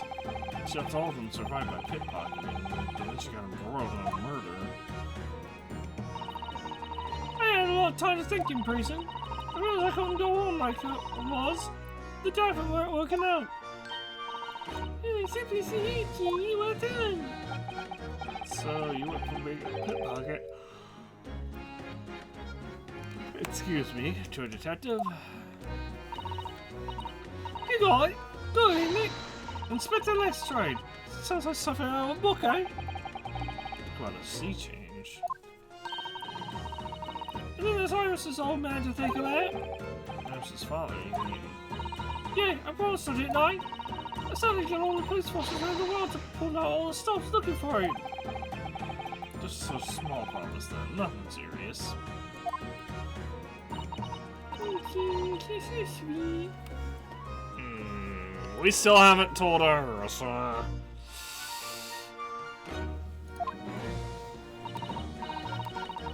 So anyway, that's how I had a go at the test for Scotland Government.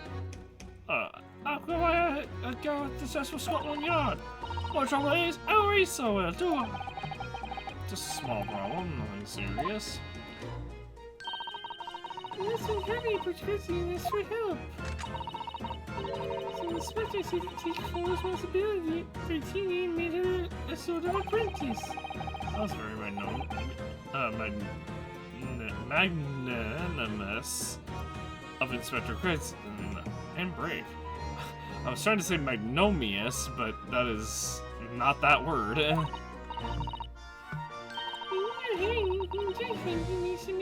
what he wants. Your detective plays digging for dirt, in other words.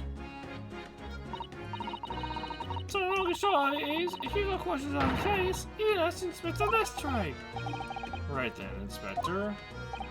Actually, there's still a big mystery surrounding Gina, isn't there?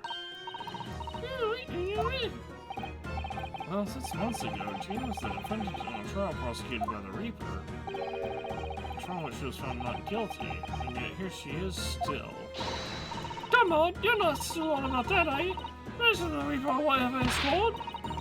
God, you got that worry.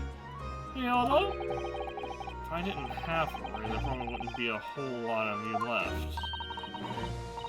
It's like I told you before, ain't it? The Reaper sounded like him upstairs. So he knows what I'm like on the inside. I ain't really done nothing wrong. Nothing wrong might be stretching the point.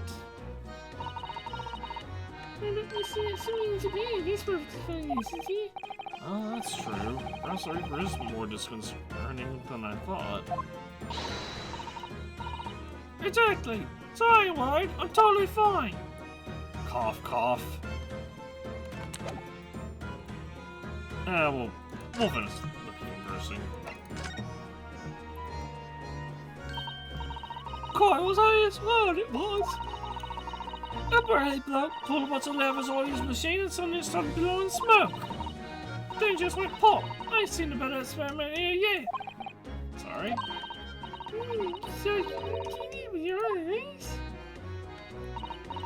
Yeah, of course. Boss is in charge here, ain't he? Keeping everything running smooth, I mean.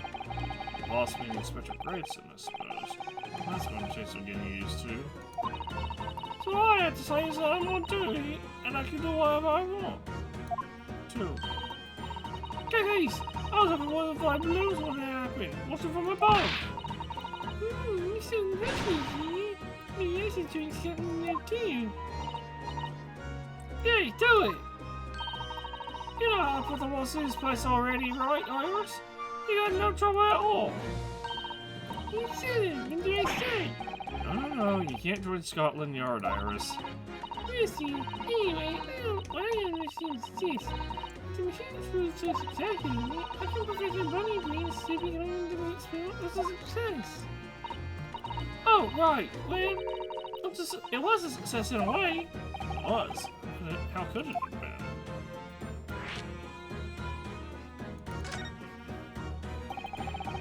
Sure, there's a whole machine full of no one can call the experiment a success. It's like I say, it just sort of worked. I mean, yeah, there was a lot of smoke and all that whooping great bang. But where do you think they found the victim's body, eh? In the crystal tower over there. What? In the tower? You can see for yourself, can't you? Can't you? Up there above the scaffold. Yeah, but the case is broken, you mean?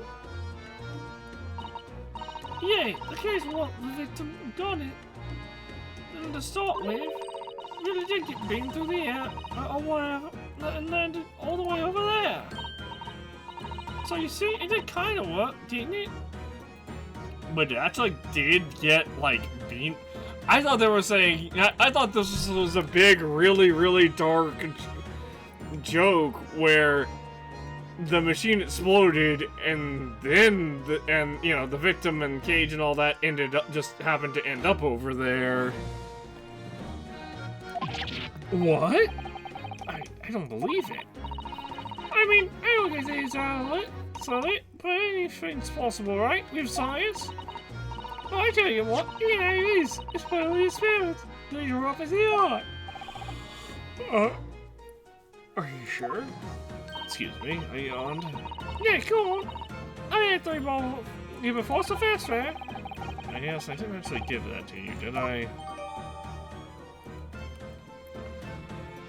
Schedule the experiment entered into the court record.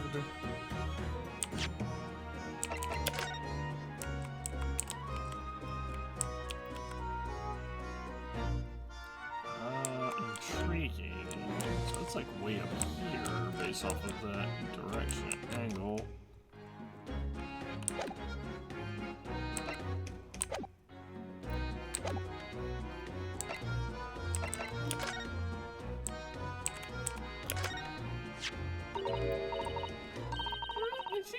Piece of cloth. It's not getting fabric I've seen before. It's very thick and stiff. It's extremely durable. Excuse me, Susan. It's some sort of rubber back here. The edges appear to be a bit charred as well. Means it has something to do with the explosion. Maybe. Let's make a note of Orsini's mid-yawn. torn piece of canvas-like material batched with rubber found on the experimentation stage of the exhibition grounds. Score slight marks at the edge. Oh, I can't actually go up, it looks like.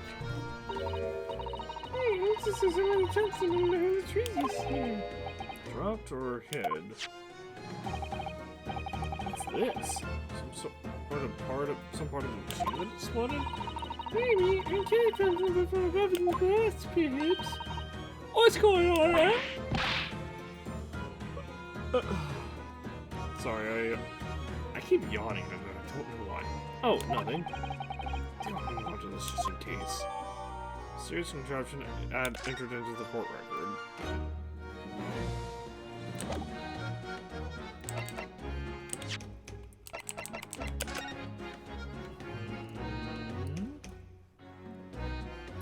It looks like a crossbow.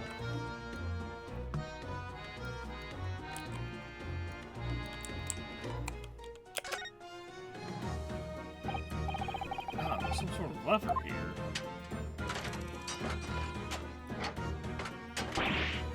What the? What is this? It looks like a cross between a bow and a gun. I think it's probably used for the same thing, too. Crossbow, often found hidden behind a tree under the experimentation stage at the exhibition. It's a full crossbow. Looks like you're applying this around in order to draw the bowstring back and create tension. You must be able to fire arrows with a huge amount of force using this device then. In fact, I would imagine it's far more accurate and powerful than a Japanese longbow. I really had no idea what I was picking up when I spotted this at the exhibition grounds. It's groovy. It must be what the arrows are loaded, I suppose. Well, bolts with his crossbow. So it's right, it's a bow with an automatic firing mechanism. Automatic? That's not automatic at all. It'd be perfect for someone like me who uses his ear with the bowstring 2 times out of 3. In fact, if I'd had one of these, maybe I could have beaten Kasumi in Kyoto archery training.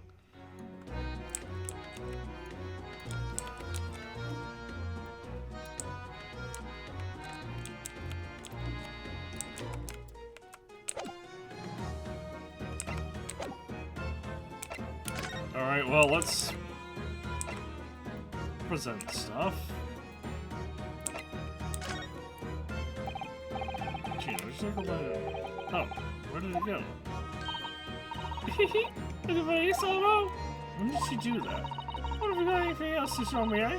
What do you reckon? Give that back first, please.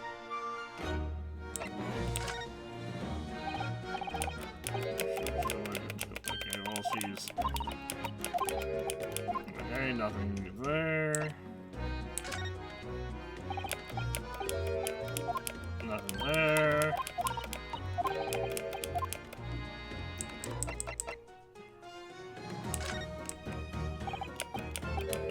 Newspaper. Okay, Gina's not telling us anything.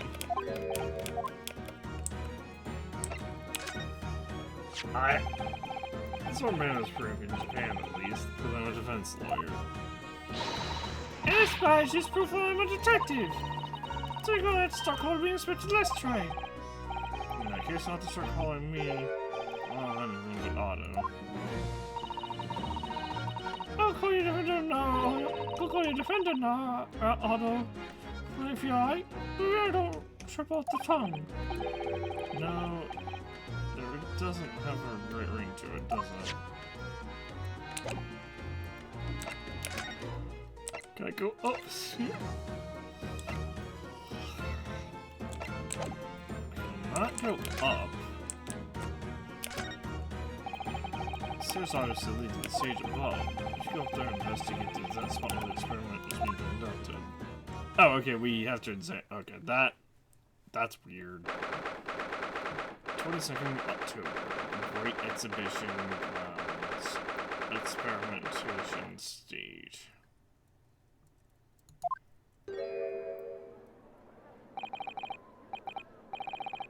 So that's it?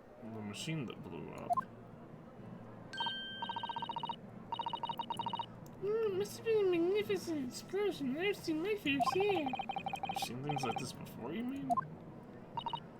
Of course, there's always seen experiments doing with a bang. Making this all worse, explosions of various of chemistry. Ah, how might it smell the smell of burnt thing that frequently comes wafting up the stairs? Okay, maybe it's something that exploded with such force it took the roof off the building. Wish you'd been there to see it, Reno. It's hard to get too excited about that, given that I now live in the roof. Well, anyway, that's enough about that. Let's send you investigate. Oh, look, Inspector Grayson is over there. I'm trying to look to see if there's anything, like, clearly, obviously out of place, like a bolt being... that's knocked over, clearly. Along with that. It seems to be deep in thought about something, while setting up the machine carefully. It's just as confused to me.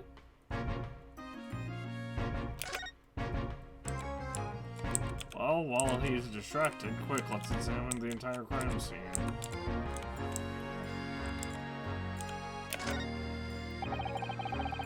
Picked itself apart magnificently, didn't it? Magnificently and nicely, So someone stands in the middle of the machine to be disassembled and beamed through the air. yes, beamed. Not blasted. That's the point. Yeah, it's not quite crucial, really. Something like that is something like that even possible, though, Iris? You're just a child. That's the name. A child won't suit you, you mean? Well, I'm going to tell you, I think you'll really be able to pull this off. Stop! Don't touch that! That's particularly instantaneous. The story is see? Oh, from what I can tell, if you're... From what I can tell, I think you're just from this over here. Please, your ladyship. I didn't mean to startle you, but I can't let you touch anything up here. Sorry, can you give us some space to make up for it?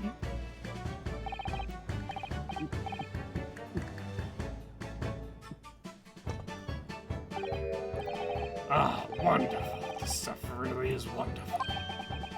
It's just like old times. This is...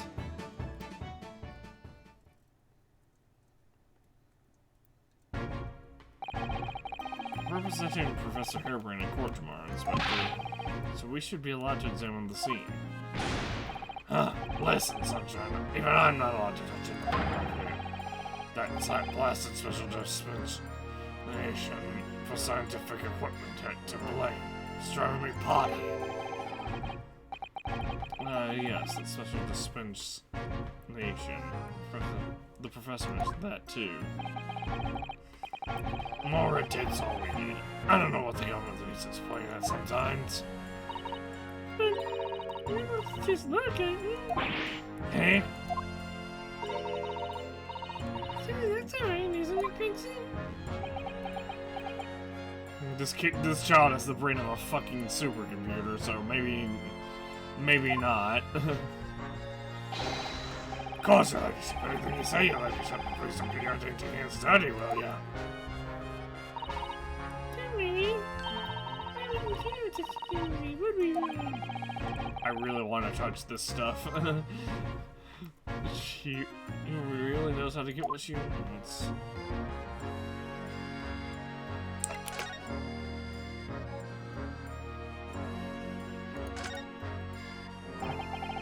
Using high voltage electricity to somehow disassemble a man's body and then beam him across to the crystal tower. It's an extraordinary thing to attempt, especially in public. True, it was my father most of the usual the experiments planned for the exhibition in mind. To be honest, I'm a bit surprised it was allowed. Carrying out something so dangerous with so many spectators present, I mean... Government's doing everything it can to promote new science and technology at the moment. They're more worried about being ahead of the game than the odd spot of public safety infringements. They can be the first to develop some new technology that makes Britain more powerful in the future, you see. Yeah, I suppose that's true in a way. So the powers that be are placing a heavy emphasis on scientists' rights at the moment. What's rights? They're making it so that any theories the brains have remain their legal property, as it were.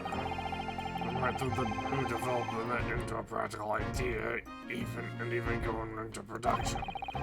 Which is the infuriating reason this coppers are allowed to touch this crime scene.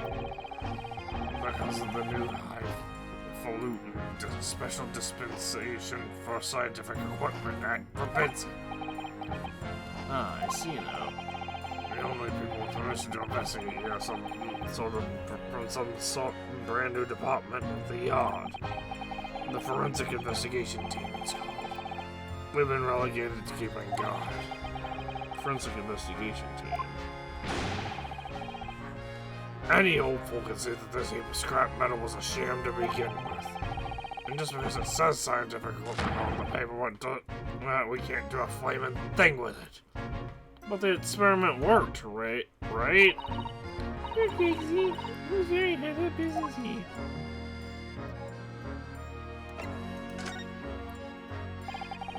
Remind me again. What's this new legal act that means we're not allowed to touch the scene here? I haven't me at it, Sunshine. It's a special dispensation for Scientific Equipment Act. Yes, I think Harley mentioned that recently. But a real twinkle in his eyes, I'm sorry, did you, ladyship? I'm sorry you did. Passed especially for this great exhibition it was. All scientists have to do is present their ideas or inventions to some suits in the civil service. And if it gets rubber stamped, there's a guarantee of rights to maintain the invention's confidentiality. What does that really mean? Think about it. Think of all the world-changing new inventions on display every day there's an exhibition. Although a good half of them are a load of cobbles, if you ask me. Put forward by shameless like yourself. Thanks for that. Anyway, never obsessed with the advances you are. It's also fun. It might be fun to you, but a member of the force has to be present at every single demonstration.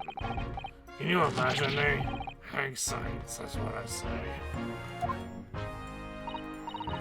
That sounds insane. That sounds like my dream job.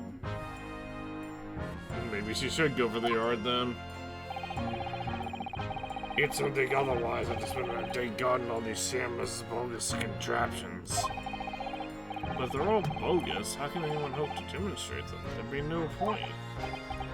Yeah, well, there is a point, sadly. Sorry? There's another government's bright ideas. Any theory or invention is, if any invention, theory or energy is deemed to show potential, the government hands out a research grant. Scientists get funding. Exactly. Then that's what they're all after. All these shameless going forward wide to clog up Hyde Park. Who has to keep them all safe, man? Who has to smile politely and welcome them? Us coppers, that's it. So you can see why I say it now, can't you?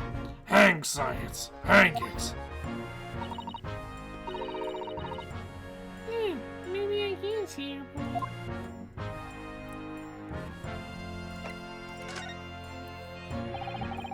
Apparently Professor Harebrand lives and works in Germany and now conducting his research.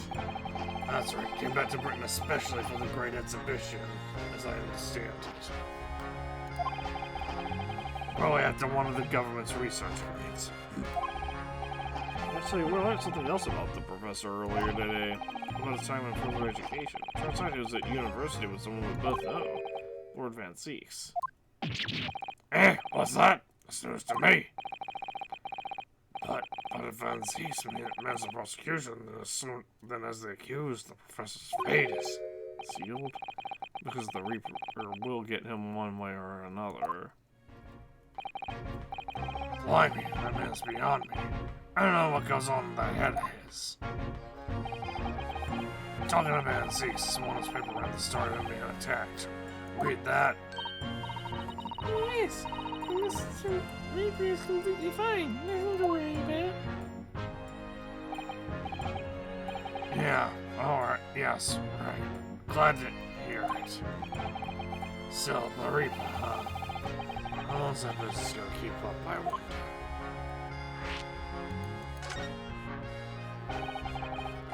Looking into this case, the investor, Mr. Asman, he was another of the Reaper's victims, or so I heard. Lord Baron Fanzix is a top-class prosecutor, but even he can't always push the right verdict through. Sometimes justice can't win. Yes, I've heard about jurors being bribed and evidence falsified. And that's how the notion of the Reaper of the Bailey came about, isn't it? Obviously, Scotland Yard suspected Van Zieks initially. We also used taking matters into his own hands, and he failed to seal the deal in court. Although the man himself denies that charge. Well, we've done a very thorough investigation, and the conclusion we reached was that Lord Van Zieks is in no way related to the deaths of those people outside the courtroom. Well, yeah, he's had an alibi every time, right? There's no question in my mind. I stake my reputation on it. But if that's true, then how do you explain it? All those defendants couldn't have just coincidentally died if nobody killed them. I know that, but I can't explain it.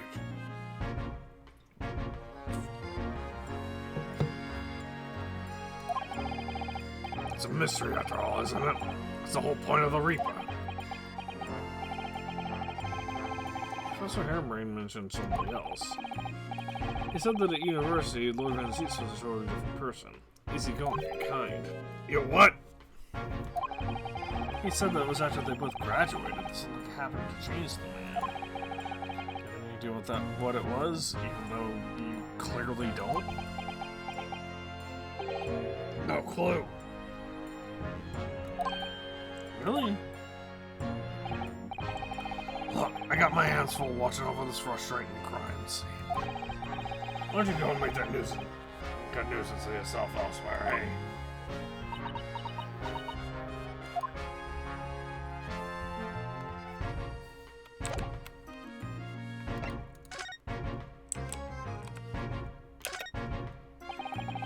It's not badly damaged everything, because Professor Harebrain was looking to escape unscathed, I'd say. A good look around the machine while I think. Touch anything, I'll make sure I kill you before I get strung up myself. Do you hear? I won't touch a thing, I promise. So please, spare a thought for your digestion. Anyway, do you really think this machine could, actually disassemble people like the professor claims? He asks, looking totally incredulous. Give it a rest, sunshine. If we were allowed to examine all this bleeding scrap metal, maybe we could answer that question. But we can't we? Because of the rules, you mean? Exactly. That annoying obstructed the flaming rules. At the end. Oh look, there is a machine there. Oh, this is just cool. Some getting broken into the wire mesh. It's a screwdriver, I think. Oh, isn't this another one? It seems in the shape of a capital letter E. It is? Oh yeah, you're right. Interesting.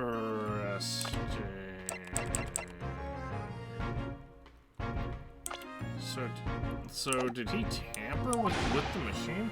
What's the matter with you? Don't touch anything, I said. Touch anything, I'll make sure I kill you before I get struck up myself, I said. Yes, I understand. Sorry, I only touched a teeny weeny bit. Well, now we have to give our prince. Okay, so you're very curious about the screwdriver. Really, very, very curious.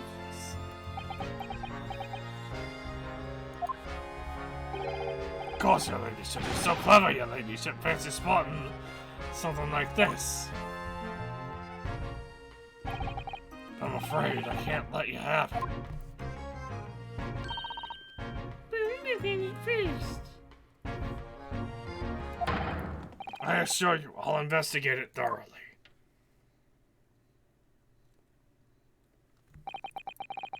Just going off with it. That is very mean. I'm afraid Inspector Gregson is going to make a very clumsy and embarrassing mistake in next month's installment now. Poor Gregsy. Yeah, maybe we can talk Iris out of doing that. Ferris wheel? What is that gigantic thing over there? It's got an enormous water wheel. Yeah, that's a Ferris wheel. There'll be people riding inside those little cabins you can see. Why? Well, they rotate nice and steady, so it's a wonderful way to see the surrounding scenery. Wait, it's turning, but it looks completely still. No, it doesn't. What is wrong with you, Rinosuke? Yes, that's because it's turning so slowly. One complete revolution takes about half an hour. If you were mad enough to go in one, it would be more fun to whiz around fast, don't you think? That's the only way you're going to do just over the new survey.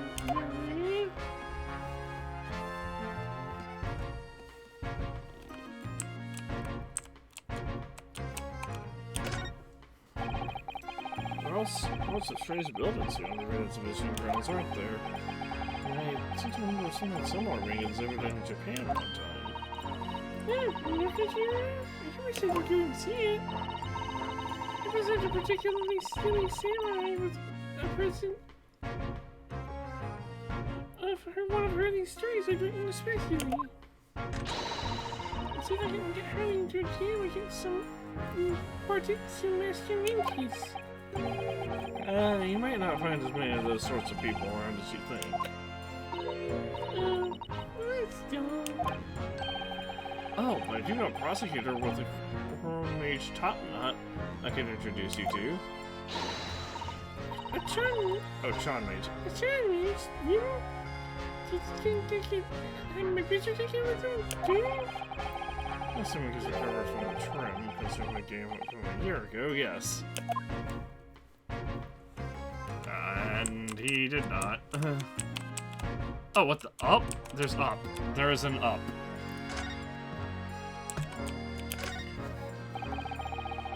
Missing cord-shaped devices pointing towards the crystal tower.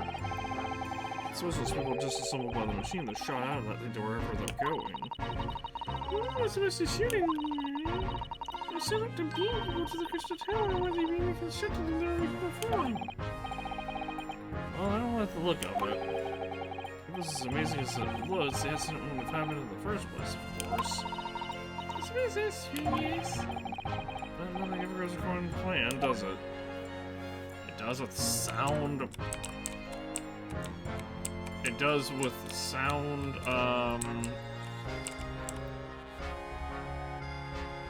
testing and formulas and hypothesis.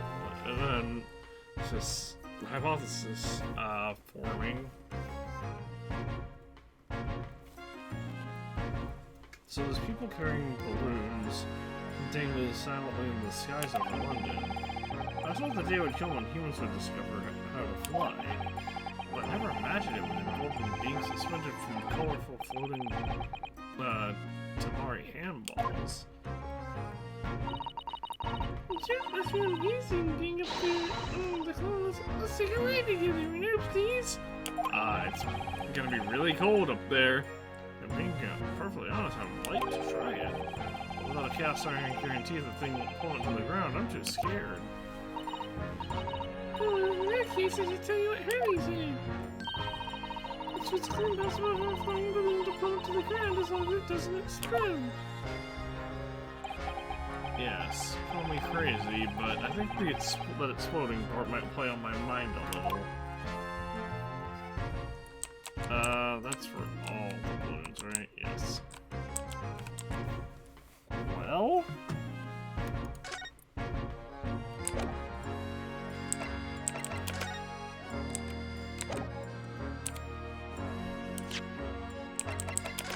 Can I look at this?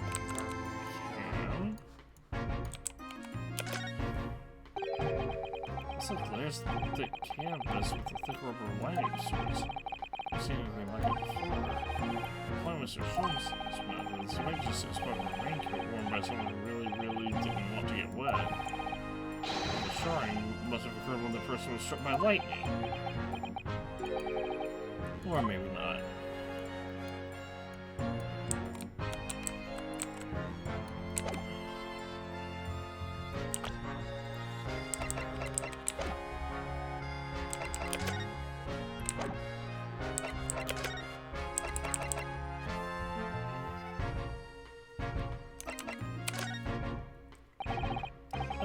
What do you make of this?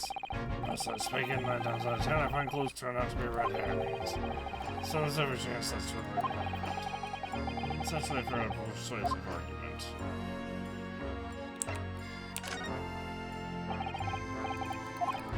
Same thing.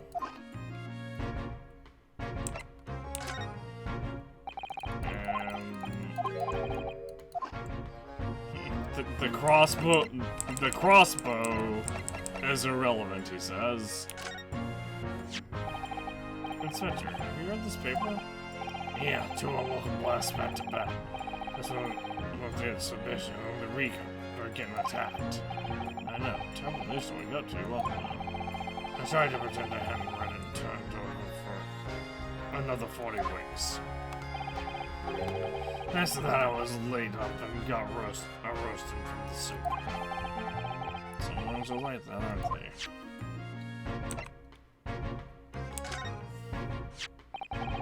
This is a simple defense lawyer where I come from, Inspector. Oh, it doesn't pass muster from here in London. Might as well chuck it in the deep fat fryer. No one's ever said that to me before. Mr. Film suggested I feed it to a dog, though. If you fry it first, you can feed it to me. Does he think he's made of potato?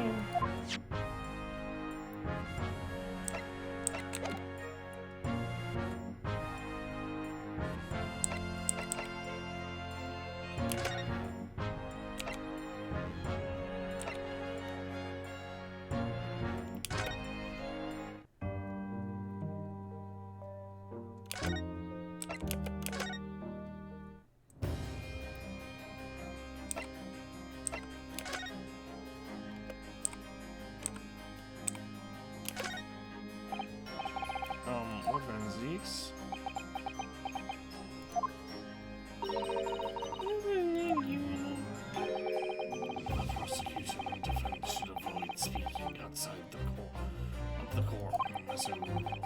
So if anyone is being reviewed, it's most certainly the man in black standing before us. You're also in black. Oh, I see. Thank you for sending the record straight. Did you see that? He spoke to me, right? So, Lord Van Zee, so you managed to visit the great exhibition yet? He's definitely leaving. Right. No messages either.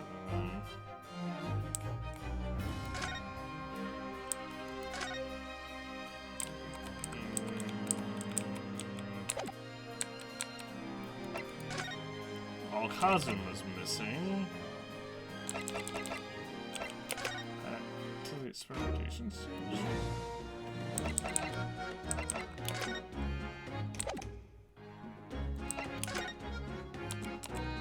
Oh, I haven't examined this, I guess.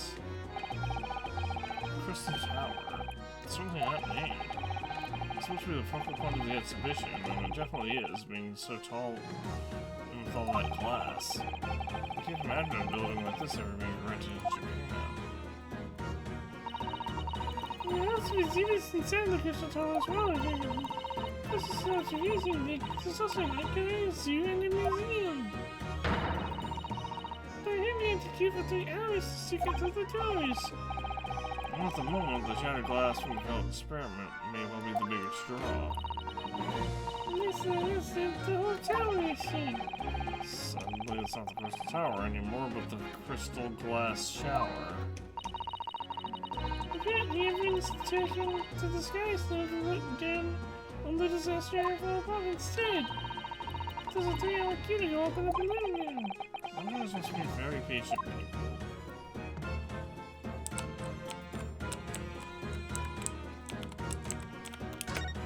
Oh, for some reason the ground is damaged in this spot. What? Almost as if there was a fire here or something. Well, if you're close to some scattered ash and burnt embers too. Well, I suppose there was a big explosion just above here. People probably wouldn't add an island in a small fire like this.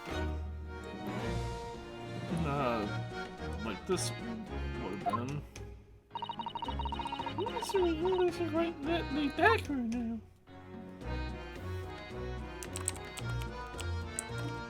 I mean, they would have extinguished the fire, obviously.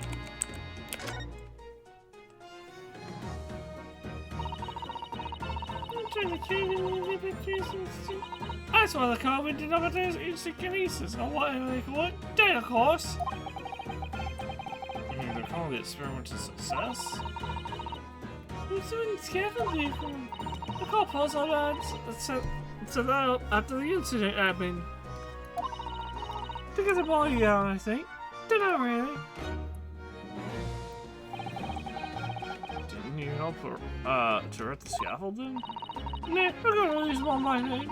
Wander out. The exhibition, keeping a lookout for the fun stuff. My Grayson doesn't hear you saying that, or I'll give you the boot. It's incredible, though, isn't it?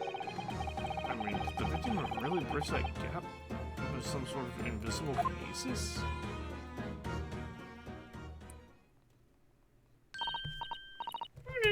Listen.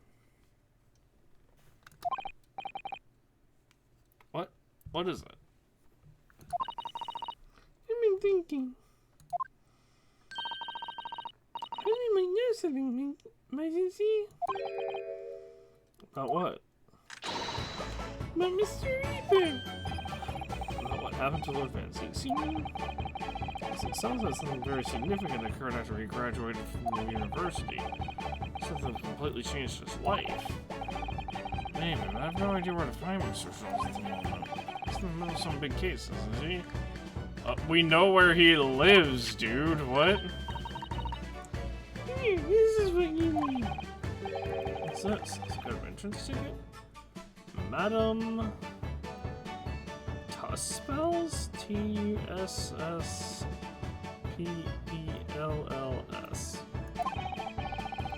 Yes, Madam Tuspells. Madam Tuspells? Is this supposed to mean something to me? You knew it.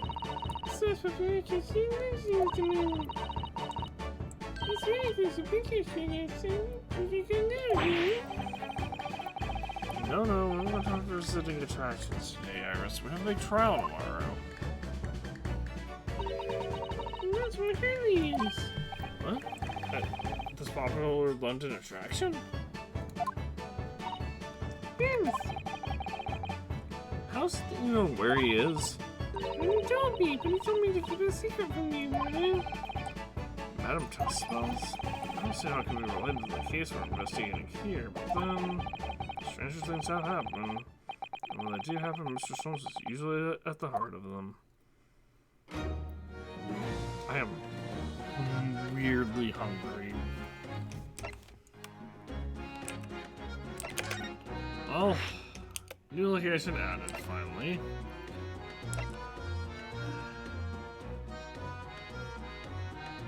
What's this? What's that? How's this? This is going back to Japan. Purpose. Surprise. On the way, something shoot that big clock apart. Professor Bunny Brain, don't worry. We can be rescued.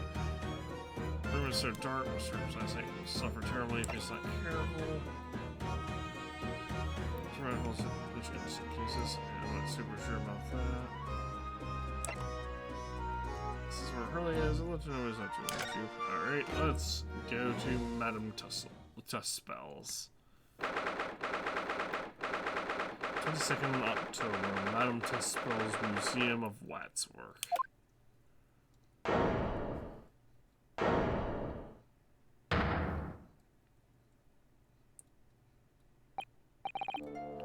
What is this place? Look at all these terrifying scenes. But why are the people all so still?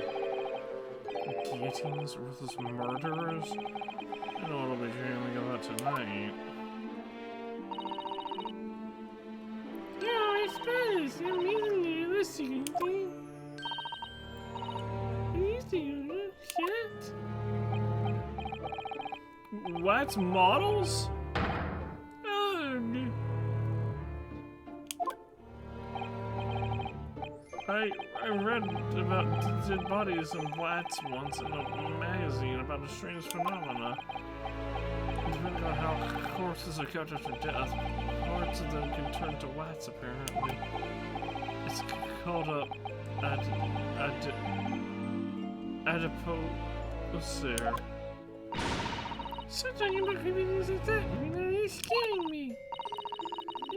And the proxy doesn't fall readily, you know? It's only very specific. Oh yeah. I've just remembered something else I read.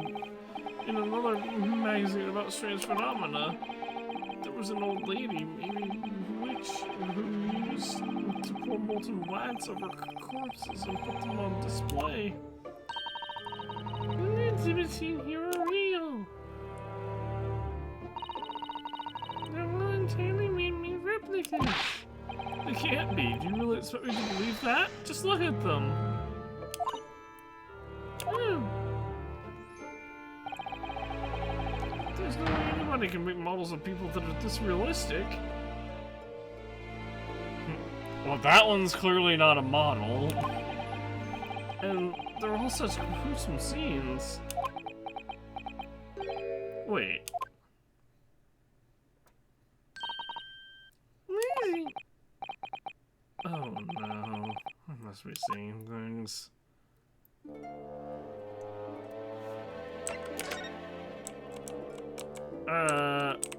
There's a lat's arm under there. Is this an arm?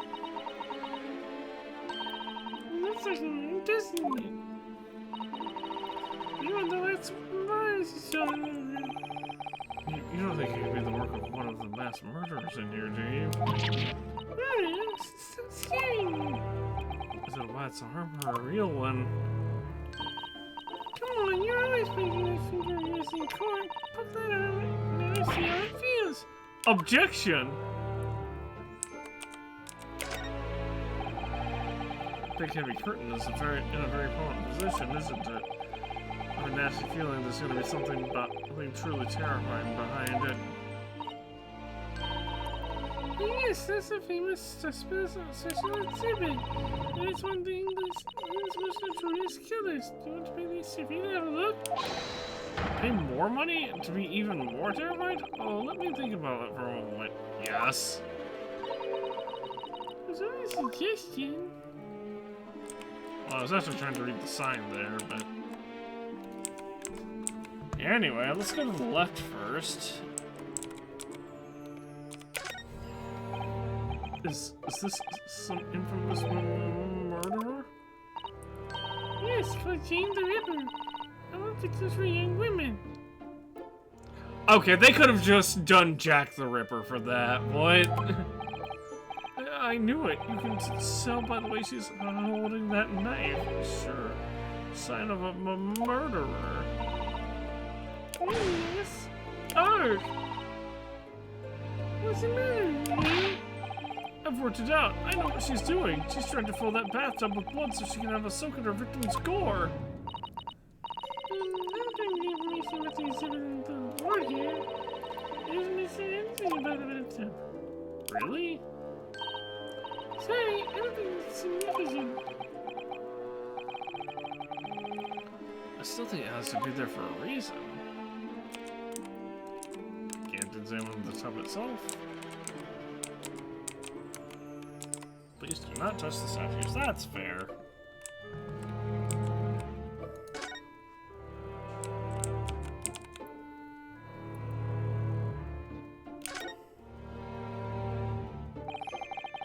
These models are so well made, I can't tell what's a waxwork and what's a real human. Maybe all these exhibits are real people. It's going to tell us to come home to some this moving cabal. Just thinking about it makes me wish it was closing time already and I was on my way home.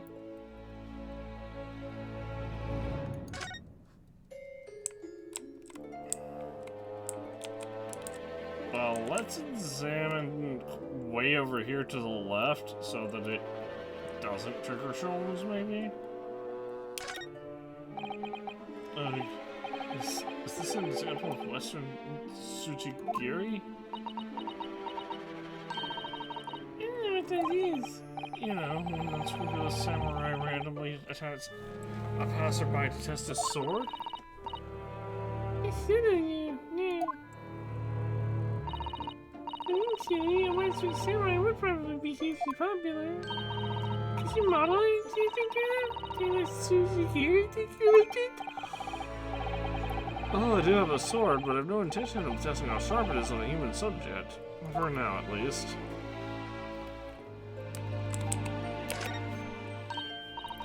What's a funny place for the ladder? Is something wrong? No, it's just in Japanese, we have a totally different word for ladder, but for something like that.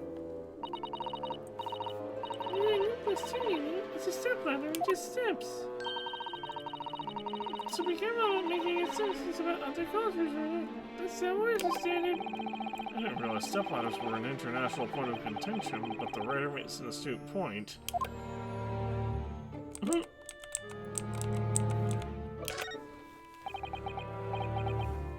It's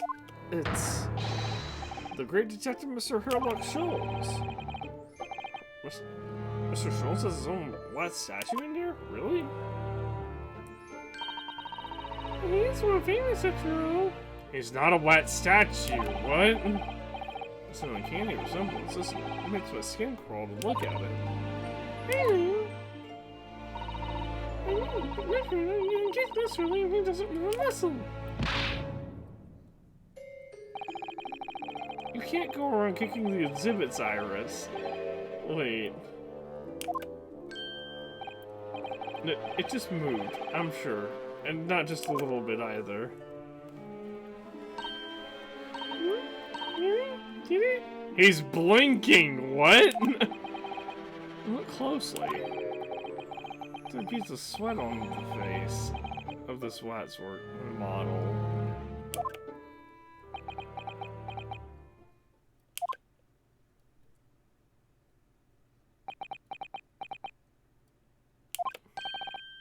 Shall we move on, Iris?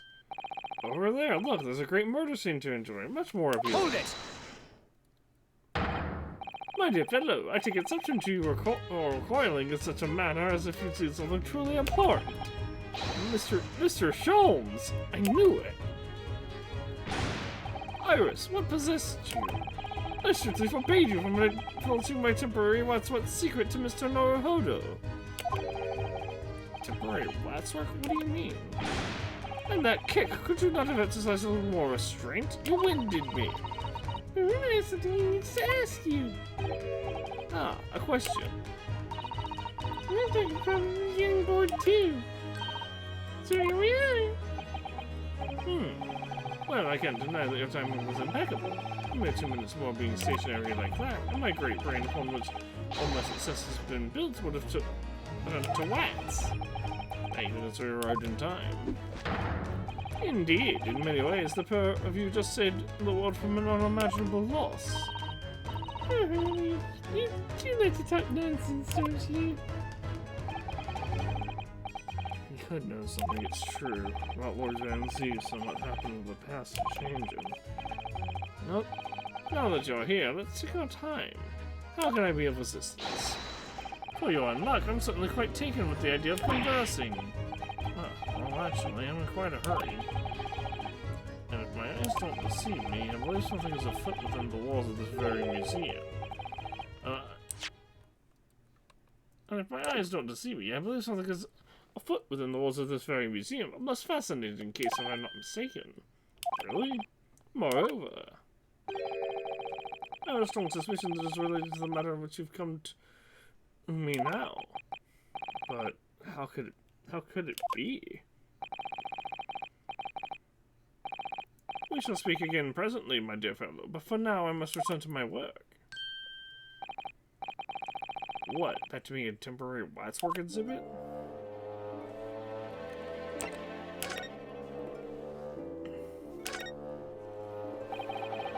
What is this place?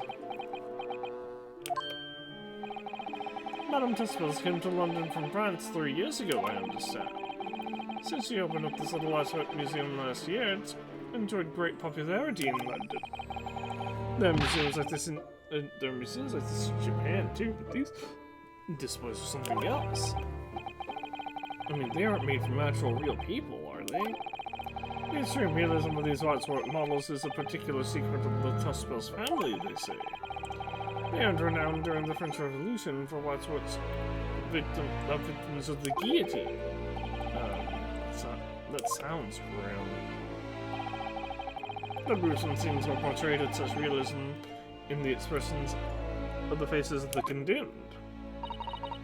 Apparently, the sculptures would make the models directly from corpses right there at the site of the executions. That really turns my stomach. That's just one of several legends about the Tuspels family. Whether there's any truth in it, I couldn't say. But anyway, this museum houses models of famous people from all over the globe.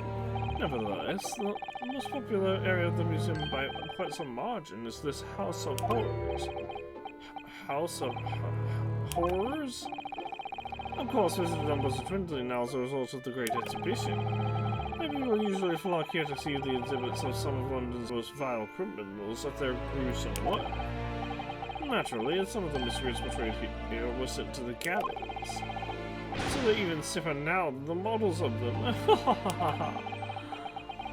you've heard of poor taste, my dear fellow, the public live for poor taste. They yearn to be shocked. So the hideous exhibits in here are... But she is really it's a place. Is it just me, or did the temperature in here just need to drop? Anyway, I advise you not to think too deeply about what you see here. Oh, he's about to be a waxwork, is he? You know, a blinking waxwork. What do you mean by a temporary waxwork, Mr. Sholmes? Exactly what you see. I'm part of the exhibits here, catching these criminals in the act. Catching them? Every half an hour I come home in on a different killer. In one of the displays and I adopt a new pose to ensnare. When members of the public come for a closer look, I offer them my hand to shake. For a shilling, I'll happily allow them to take a photograph with us. Us? Does he mean him, the master of murderers in here? But why, Mr. Sholmes? My dear fellow, isn't it obvious? For the money! He really roared at me there, everything for the House of Horrors. As it stands, I may struggle to pay this month's rent, and I have the ravenous eyes to consider.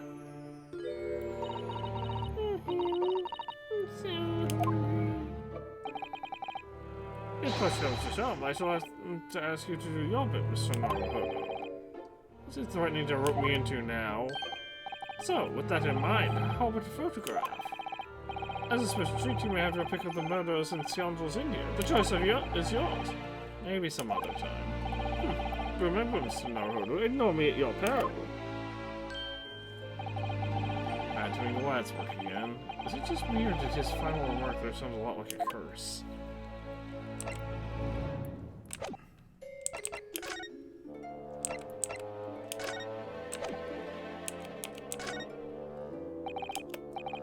About this. As you will see, I'm rather busy at the moment. If it's advice you seek, come to my office tomorrow, and I should be happy to help you. Shall we say, £4 per item is a consultation fee? That's 2 hours of gas, that is.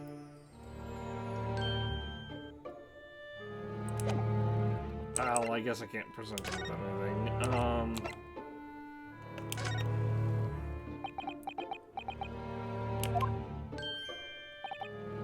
Well, What is it you'd like to ask me then?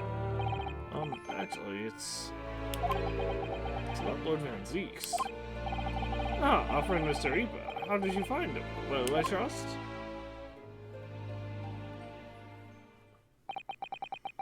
So I filled Mr. Sholmes in about everything I'd learned. About Lord Van Zeeks, about Professor Harebrain, about the strange coincidence and that they had been at the university together. It's not that strange of a coincidence.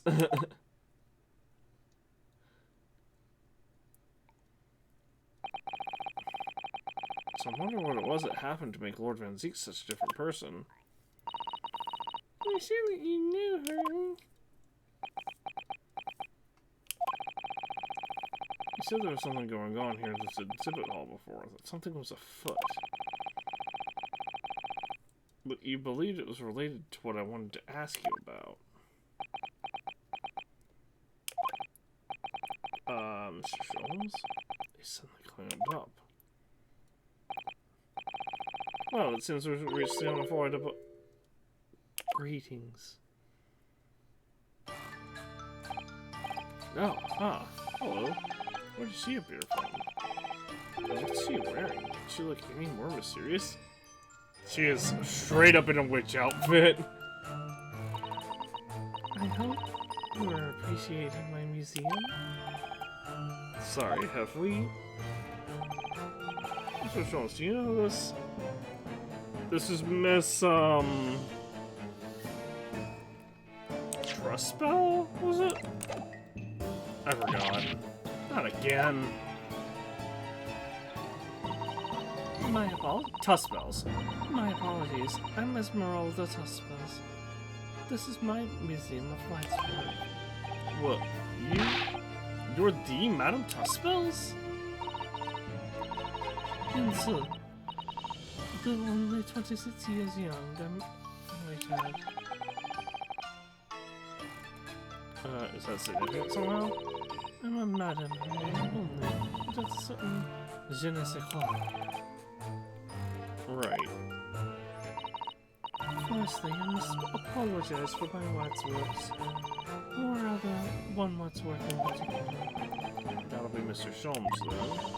I was led to believe he was a great detective, but he seems unable to settle. Next time we move from a designated exhibit, there will be toil and trouble.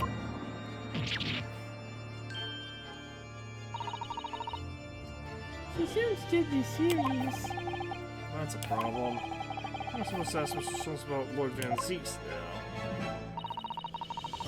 It's already heard say before, and there's something being afoot right here in the museum, I mean. Yes, I know, but... I'm so curious. I wonder what's happening here.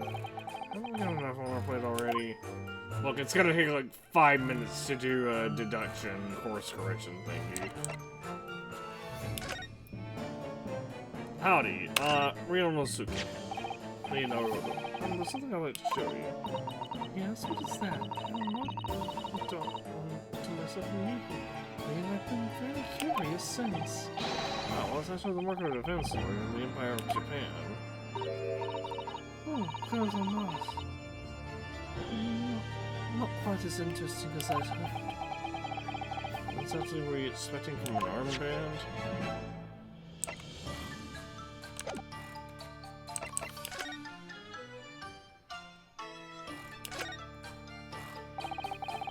Did you make all this sorts of magical spells? I did, and the third generation of arts work artisans use it, you know. Gosh! It was my grandmother who began the tradition in my family. Her fortunes were shaken, and living through the turbulent times of the French Revolution as she did. So that is when she acquired the savoir-faire that leads to the astonishing life like this. These records were the television of their life. They were more like their hurry. Associates with here represents the most atrocious of London's criminal past. The Rockets works in the presence of real people on which they are wanted. It was immediately found their executions. That is the secret to the extraordinary life like this. That sounds terrifying. Lots of life has similar challenges, I'm sure. To carry out one's tradition by ourselves, so one must go into extraordinary lengths. My exhibits are reflection of society. I create only that which the public wishes to see. Oh, we'll get wished for something less horrifying. Do not fear. Sorry? This was the only one of the museums as a natural theme. I do hope to explore. Excuse me. There are models of famous singers, actors, politicians, something for every taste, I hope. Osiris who dragged me straight in here, come to think of it. So, let's certainly see things.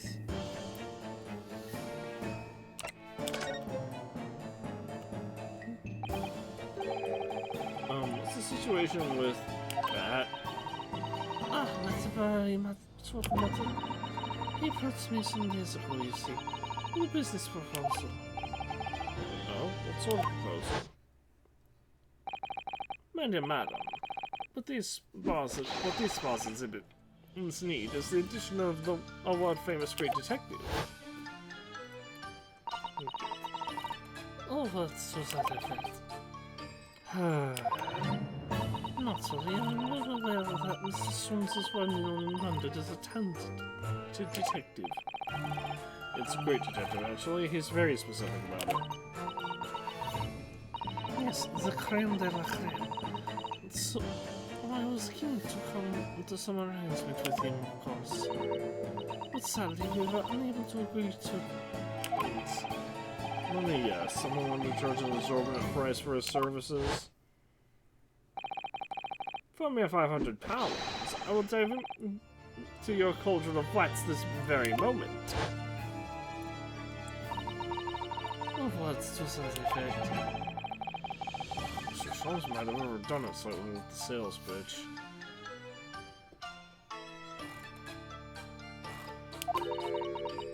Quite likely. The museum shortage of funds is due to unforeseen. There's a shortage of funds at the moment due to unforeseen circumstances. So we can do the current arrangements instead. Surely he doesn't need to do what he's doing now, though. Or, he doesn't need to do what he's doing, though, does he? What the what? He was very insistent. I have a perfectly solving problem that must be resolved by the morning. All words to that effect. It's a hamburger, please. Let's have some drinking. Is the consulting detective work not going so well?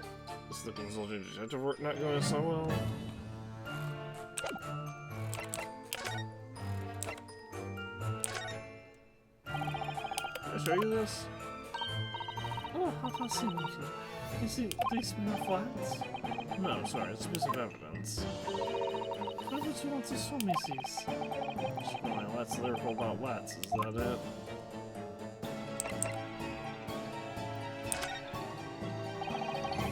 Show you this. No, not made of Lats.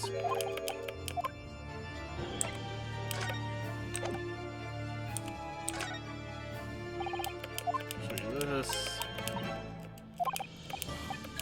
Flats. Yeah. I think I've showed her everything except for the sketch. But obviously there's nothing to be gained from that, I don't think. Fascinating, some let's no, it's evidence or we want to show me that. So part of what I was hoping was we could, you know,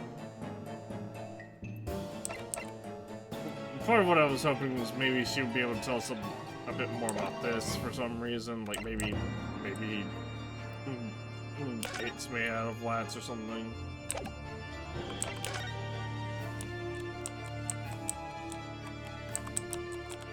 Hey, by the way, what are your statues is on the ground?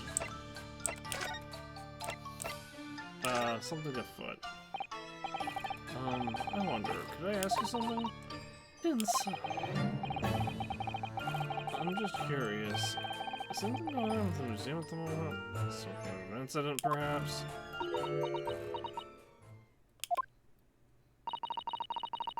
Who suggested such a thing to you?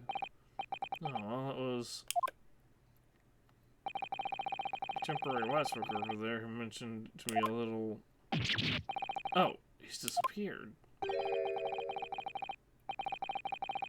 Oh, that's a model, is a work of art, not some tawdry outfit for trade. Ah. There you are. It's again when you should be working. Do you wish to be melted down? Didn't you say you couldn't come into terms for his thing, for the thing? My dear Madam Tussville, save your reprimands. There are more pressing concerns. Well, let's convert. It's our ideas about your current problem we must throw into the melting pot instead. Ow. I think that should mean to, like, gasp there. At least not at first. Not in that way that I did. Personally, I would advise you not to involve the police. I have not. She's trying to avoid a sheet. Because you have at your disposal a great detective whose services you may employ for a mere 50 shillings. Though please be aware that before no, I insist upon payment in advance.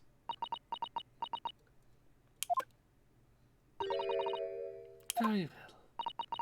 Let us see if the great detective is able to live up to his name, shall we?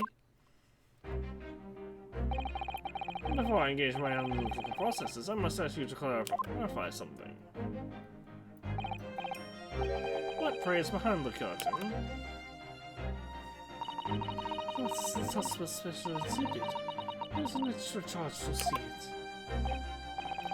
Ah, the special exhibit in the House of Horrors. I must have picked a special killer then, I presume. Would you be so kind as to draw back the curtain, I wonder? Ah, absolutely not. There is nothing amiss behind there. Nothing amiss, madam. What about the arm protruding ominously out from under the curtain? I strongly encourage you to allow me to see what lies beyond before the situation worsens. Yes, very well. We'll drop out the curtains, but only as sovereign.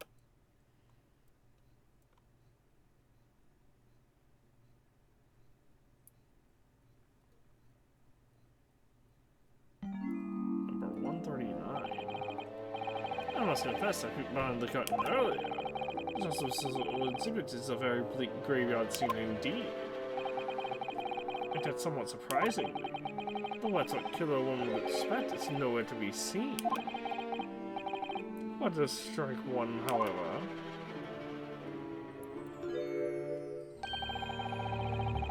is the portly gentleman lying peacefully on his back on the floor. Are we sure this is actual what this is what? Well then, perhaps, Mr. Jones, the man on the floor is the ruthless killer himself. I'm afraid not, my dear fellow. Here's a perfectly ordinary London gentleman, not even a waxwork, in fact. What? As skillfully made as these waxworks are, they are always distinguishable from real humans.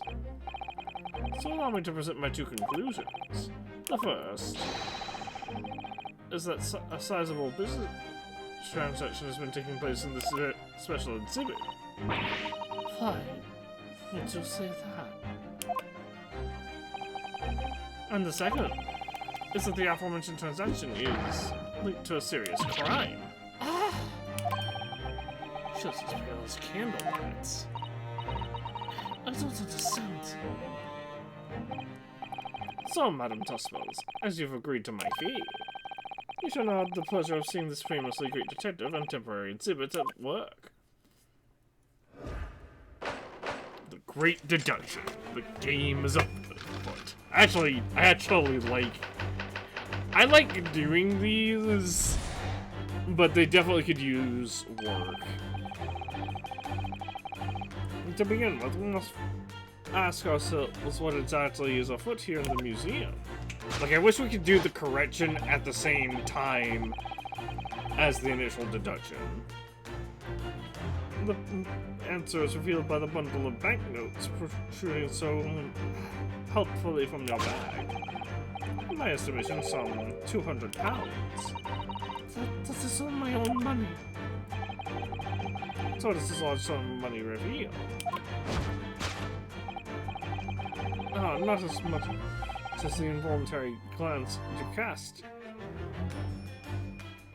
It would seem, Madam Tusswells. Yes, the answer lies where your eyes now fall.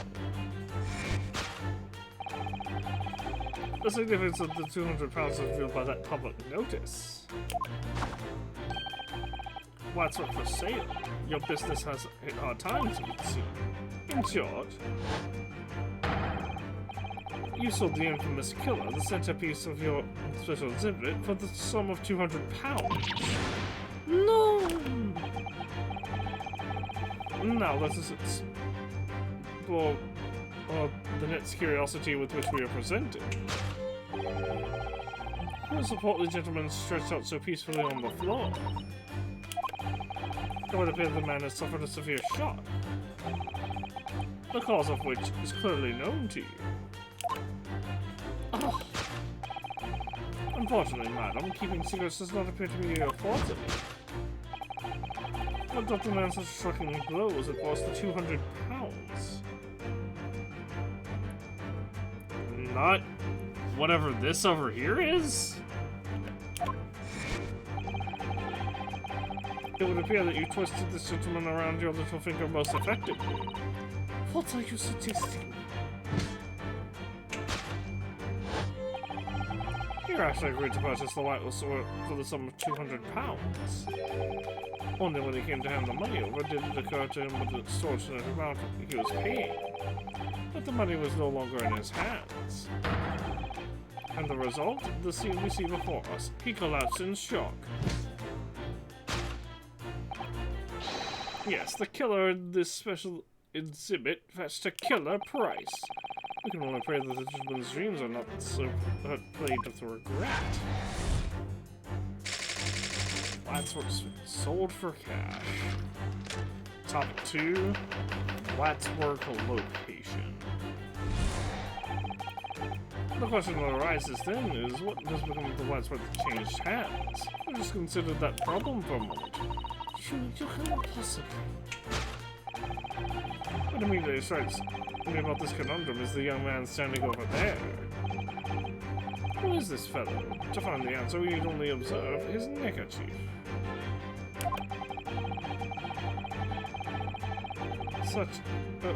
Such as is worn by policemen as a secret sign to fellow members of the force the crime is being perpetrated. Yes, this young man is an undercover policeman currently investigating this museum. I know him well, in fact. It's Sergeant John Craig. What are you talking about? The man's quite a celebrity. He received triple accolades at last year's policing awards. What?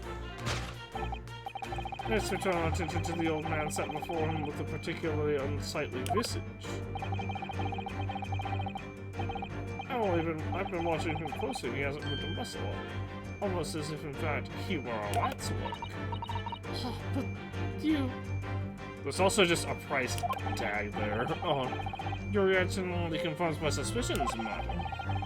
I noticed it once, of course. Observe. Telltale sign that instantly proves whether or not this old man is a Wadsworth is the price tag. Oh no, he's got the scarf on his arm. He's in a full police uniform. The ribbons, a tragically low price, we might say. Though perhaps the going rate for Asian Wadsworth is riddled with cracks. And yet you sold it to the portly gentleman for an exorbitant £200. The sort of plucky behaviour that's sure to attract the attention of Scotland Yard. Isn't that so, madam? It's not. Yes, the Wadsworth you sold has already been seized by the police and remains in their custody as we speak. The old man must be reunited with his grave in the special exhibit, and not a moment too soon.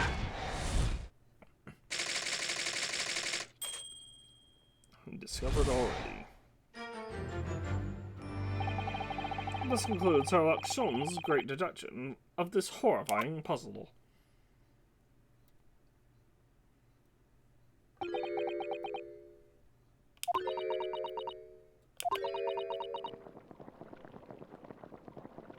Put the cauldron down, Tuspels. I see I've stunned you all into silence.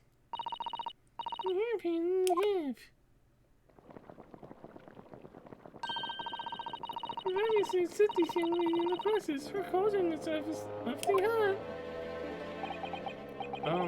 If I could just bring up one point, Mr. Holmes.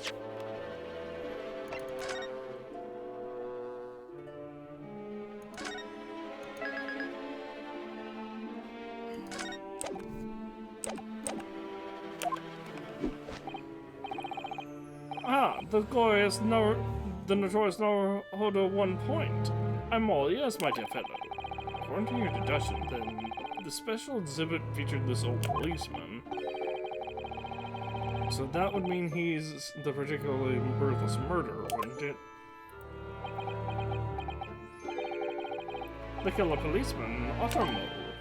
Sorry? It was a mysterious series of murders that ran the capital only last year. The police rushed to the scene every time, only to find the culprit had disappeared into the ether. It turned out the culprit was a policeman himself, a senior officer by the name of Ottermo. So you mean it's... Oh, that's who the sinister-looking old man there is supposed to be?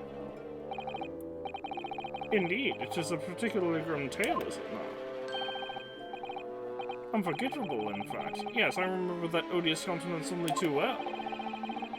But is it 200... But is £200 a lot of money for a wax model? It would be enough to afford one of the latest steam carriages, if that puts things into perspective. So it is quite a lot, then. Is there anything else you wish to add? Before notes return. My bubbling glass is looking more and more ominous. This really anything makes it starting to worry me. Mr. Holmes did more or less just accuse her to her face, so I think I might have to call upon your assistance. Here, I guess if that's alright. To make some minor corrections to the great detective's great deductions. Great design. We'll soon set things straight. Well, let's get started then, shall we? Holmes is never usually that far off. Before Madame Tuspels vents her anger. Just what I was waiting to hear, my dear fellow. So, Madame Tuspels, in accordance with our agreement, you shall now have the pleasure of seeing this famously great detective and temporary exhibit at work. Course correction. Hold it, Mr. Sholmes.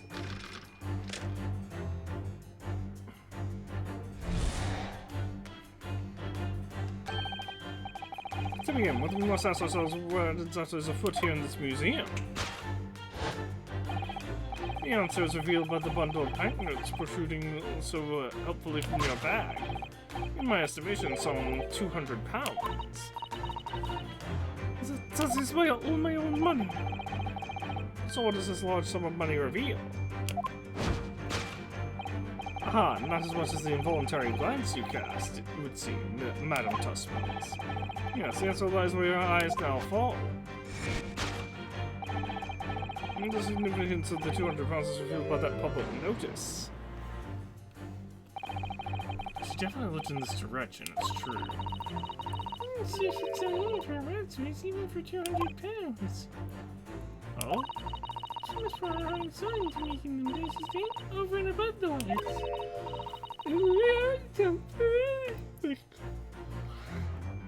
Sorry. Sorry, I'm yelling so much.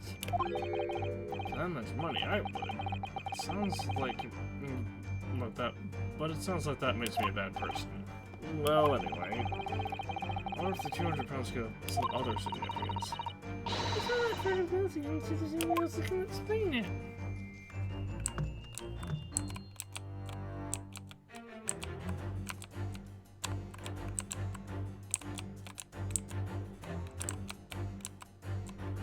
Can I not look?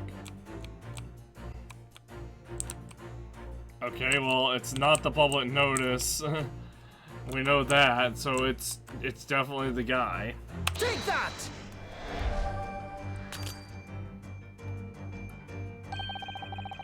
Gentlemen before must know the significance of the 200 pounds. Oh, we got that wrong, actually. All we need to do is wake him up and we'll have our answer. No need to deduce anything. Striking of that nature will hasten the end of the world, Mr. Naruto. The end of the world? There's a distinct possibility that the man has no knowledge of the money anyway. Ah. Oh, do you also just to the pilot or continue with the deduction process? The choice is yours. So you better get back to saving the world then.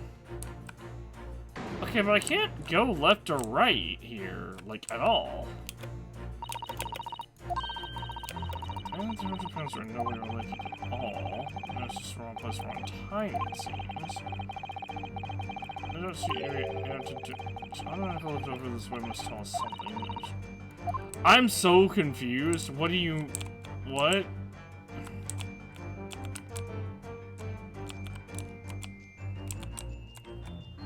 I can't go left or right.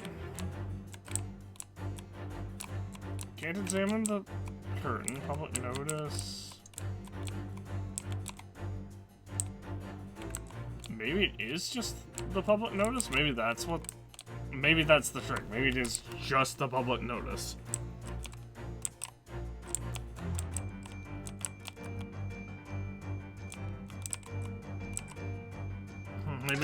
Maybe this is somehow a different public notice. That's for sale. Would anyone really find models of mass murderers? Now there's 200 pounds of my pocket. You can buy one of those brand new tests. Buy one of those brand new tests. So it depends on the question. There's a world. Another explanation for the money. We need to keep looking.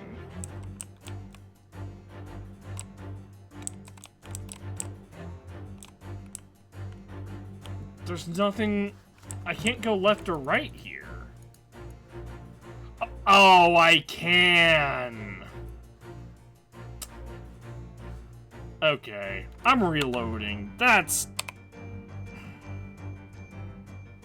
I can't reload. Note on the wall. Oh, and you know what? I'll F4. I will... because we saved right before... Oh, that's the wrong... cancel. That's the wrong game.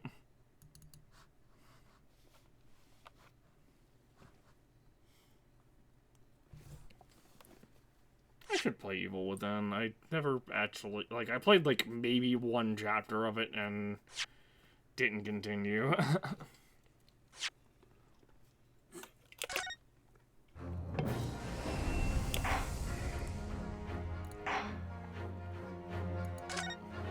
Alright, we're just gonna skip through to...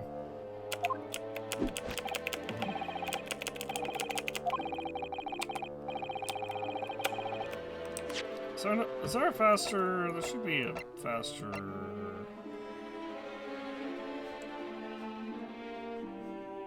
Let's skip on.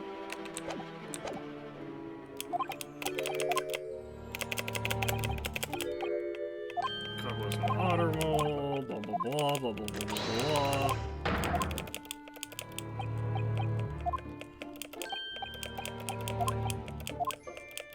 200 pounds is a lot. I have a cauldron, and I'm supposed to be a witch, I guess. Like a very stereotypical witch.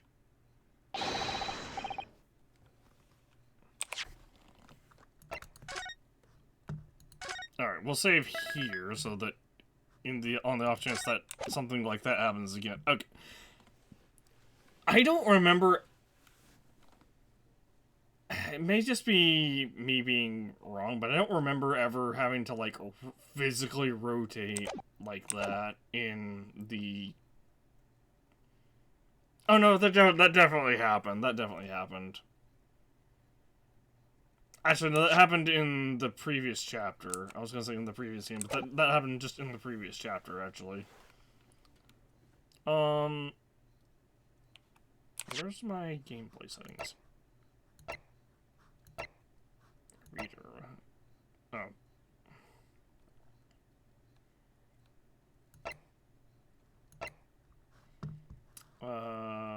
Let's skip off. So, Madam Decibels, in accordance with our agreement, and here we go.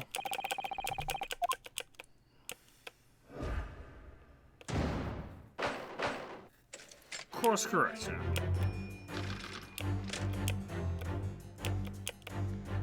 I remember when we found that cup in Shamspear's and we had to rotate to find it.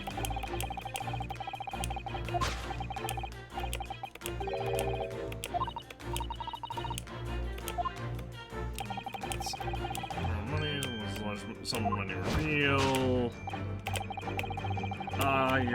You have involuntary glance, and it's actually the note, not the public notice.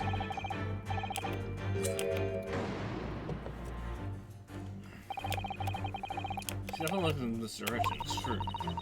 You need to sell it last time she was returning to Japan. Oh? She was far harder and selling to make them interesting. And if it were me, I wouldn't sell them. Well, I would for that much money. But I guess that makes me a bad guy. Anyway... what's it... There's gotta be some other significance. Let's follow... Let's look around the scene.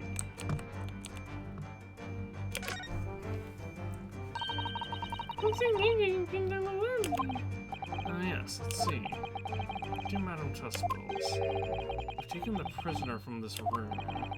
The price for a safe return is £200. Have the money ready by noon on 20.02. This is just like the sort of things that's left behind when someone's kidnapped. Yes, it's a ransom then. Exactly. Take that!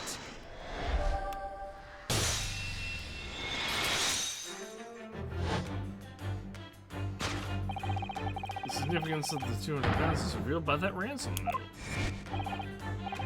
Quite so, and we must congratulate these criminals on their inventiveness, abducting Galactic. Ugh. £200 is no small ransom fee, yet you clearly intend to pay it. The missing question has especially importance, so I put together all the money I have. In summary then, the £200 you have in your handbag is ransom money. Now, let's explore the next curiosity with which we are presented. There's the portly gentleman stretched out so peacefully on the floor. It would appear that the man has suffered a severe shock, the cause of which is clearly known to you. Unfortunately, madam, keeping secrets does not appear to be your forte. What took the man such a shocking blow, of course, was of course the £200. So the matter was kidnapped. What does that leave us in terms of who this man is? Just ask him when he comes around. I think the point of this exercise is to understand the beauty of the deduction process, Iris. Hey, no, you get a penalty, Iris. Yes, you're right. I was trying so hard and missing them again. Well, there's little doubt he suffered shock. That's what seems clear. But in that case, what's Madam Tussballs trying to hide? Let's have a closer look around.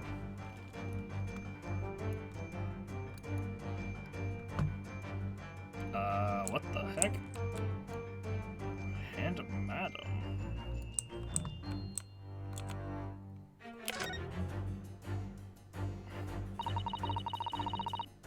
This is man that's measuring hands, isn't it? Yes, it must be. I can clearly see your left hand after all. Oh, but wait a minute. This little thing as well, look. Don't say such creepy things, Iris, please. It seems to be very stiff too. In fact, it's really hard.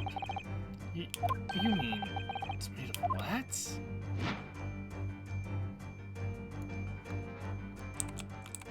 And she's also just, holding it in her right hand. Take that!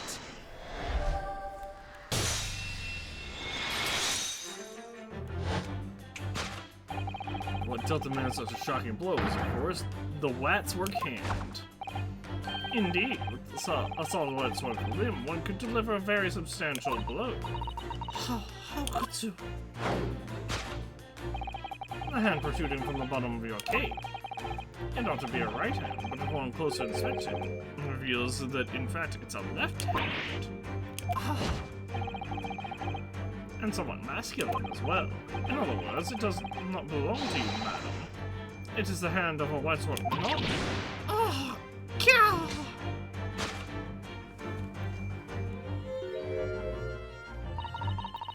Some of the visitors to my illusion can be troublesome, as they meddle with exhibits and cause damage. Seeing that arm. Yes, this gentleman saw fit to try to remove it as a souvenir. No small keepsake. Taking a whole branch of a cherry tree when you go to view the blossoms. I'm afraid I have to teach them another lesson.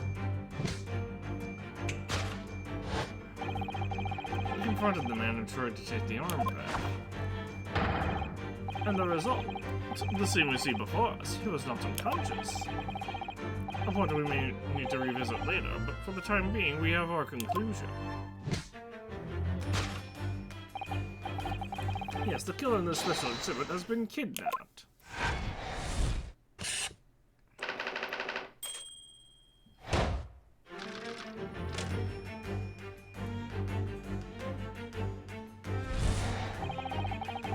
The question that arises then is what has become of the Watsworth that changed hands? Let's consider this problem for that moment for a moment.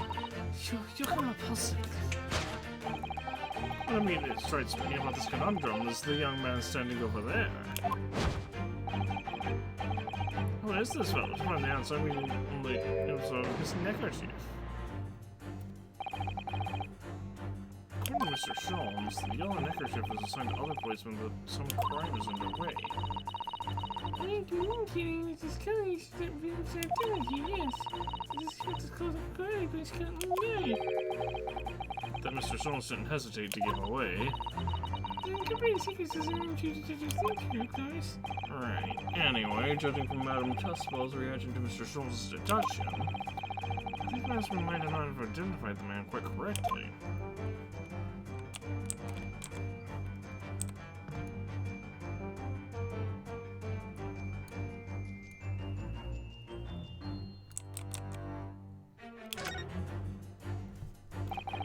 What the? The man has a stub sticking out of his shoulder where his arm should be. Oh, that's how this is. Right, this isn't a real person at all. The time engine definitely showed it again.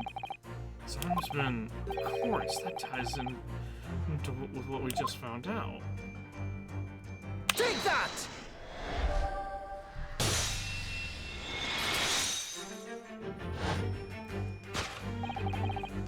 Who's this fellow? To find the answer, we need only observe his shoulder stub. No such boneless human walks this earth, of that I can assure you.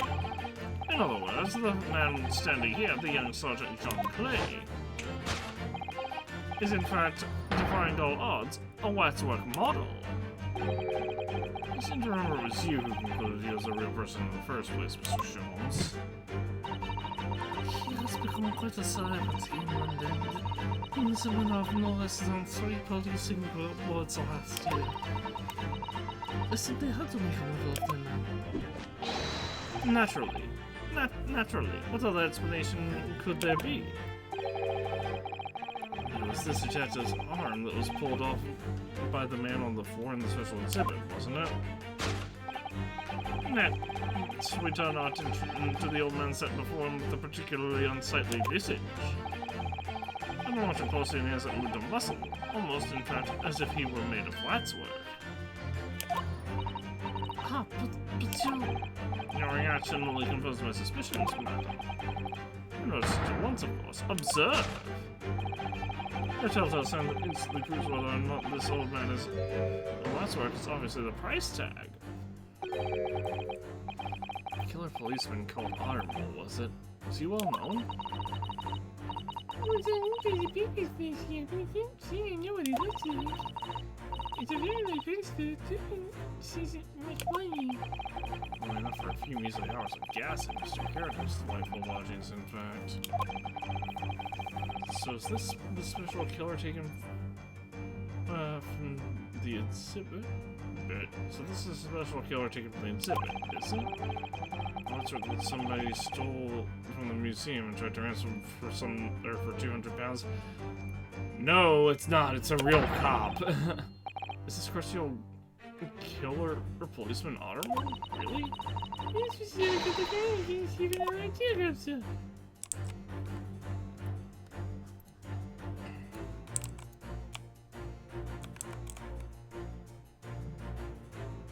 Okay, so let's work a real human or not.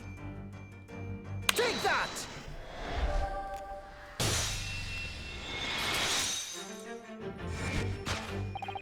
The telltale sign that instantly proves whether or not this old man is a waxwork is the obvious twitch. Seriously, man, you got restless leg syndrome like crazy. Even the most realistic waxworks do not exhibit a twitch. In other words, this old man is in fact a genuine member of Scotland Yard. Slight shift in your choice of adjectives, then. And there you have it. Well, Madame Dospels? But, it was me who contacted the police and demanded some here in the first place. He is clearly fatigued. He is sound asleep. But then, what's this tag about showing a price of 3 pence? No doubt the price tag of the muffler, which the old Bobby purchased recently at a local market. I presume he observed the scarf tied around his arm. Does that not strike you, Mr. Naruhodo? Yes, the secret sign used by detectives to show that some criminal activity is currently underway.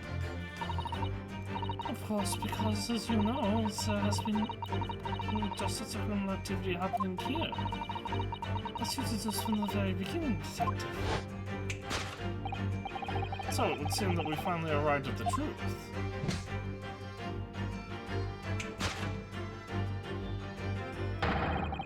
The lat's arguably especially ruthless killer from the special exhibit has been kidnapped. And Scotland Yard are already investigating. But the model's whereabouts yet remain a mystery. Thus concludes Sherlock Holmes' great deduction of this horrifying puzzle.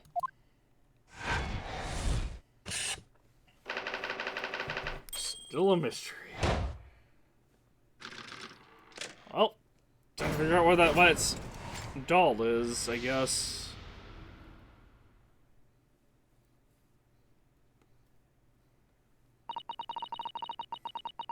All sorts of people visit my museum here. Men and women, young and old. Sometimes they drop in just for a short time on their way back from the pub. I welcome them all. But if anyone tries to damage my exhibits, I do not take it lightly. Anyway.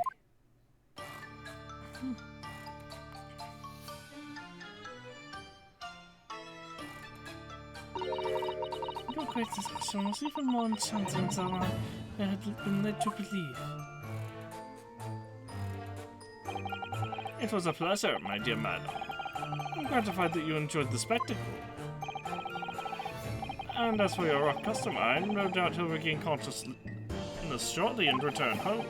What concerns me more is the light from the special display. If it was indeed genuinely abducted.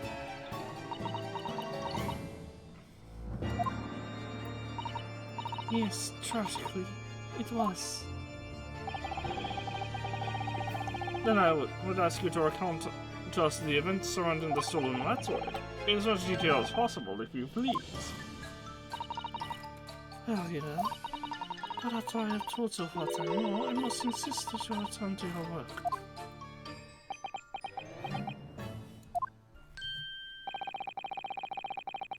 The talents of a great detective could be put to better use, I feel, but as you wish.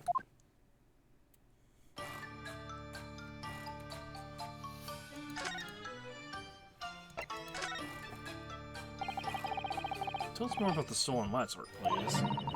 It was some days ago now when I came here from money. Immediately noticed that the Latswork was missing from the special exhibit here. Indeed, my spirit displays and where the curtains were closed. And I found the Lat's mole in its place.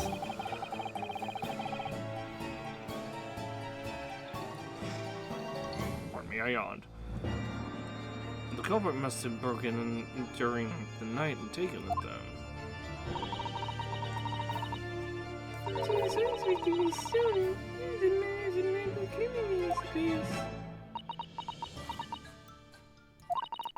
What a particularly horrible criminal in fact. The killer who let the more profound scholar societies on you the Ramsey, the professor. Not a name I've heard of.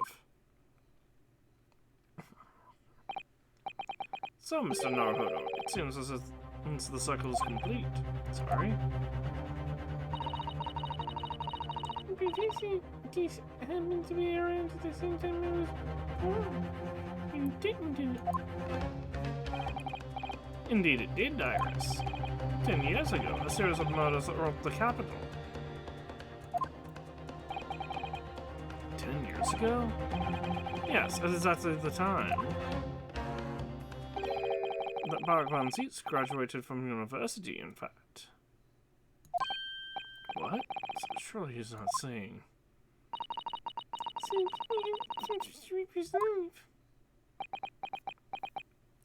Were the professor murders? As you surmised, it was the professor case. Who was this professor then?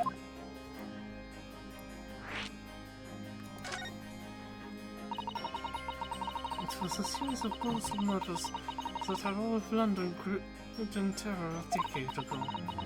The 5 victims were killed, the man arrested and put to death. Was arrested and put to death. And now he's immortalized here in Lats for all Londoners to admire and enjoy. Though, of course, he happens to be absent at present on account of the abduction. I don't understand. How's all this related to Lord Van Zieks? You must first understand, my dear fellow, why it is that the professor earned such infamy. I want to check my court record.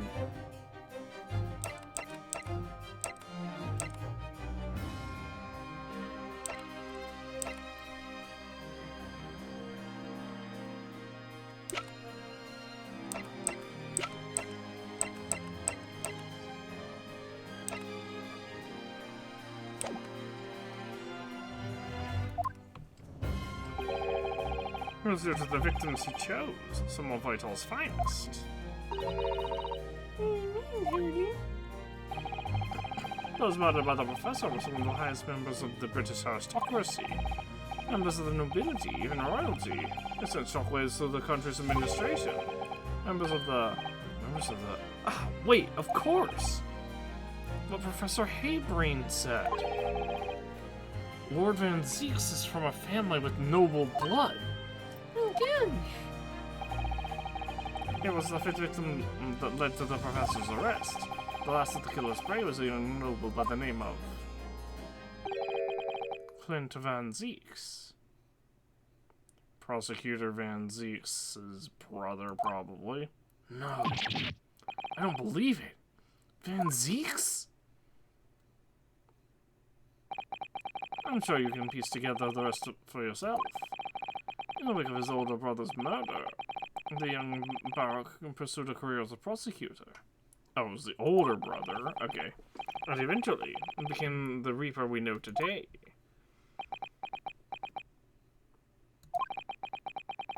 I had no idea Lord Van Zieks had such a tragic past. Well, I'm afraid that's all I can say on the matter, for the time being at least. After all, I have work to do. As a waxwork exhibit.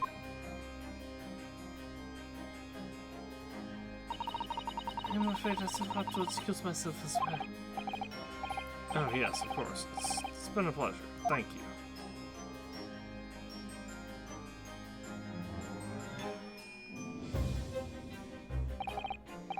Well, none of the predicted scenarios I've been analyzing involve you coming to visit me here.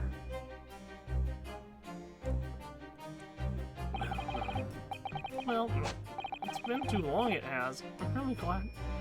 I'm delighted. Well, none. Hold on, let's pull that back up. Well, none of the predicted scenarios I've been analyzing could involve you coming to visit me here. It's been too long, it really has. I'm delighted to see you, Barrett. It's been 10 years, and here we are meeting in a prison of all places.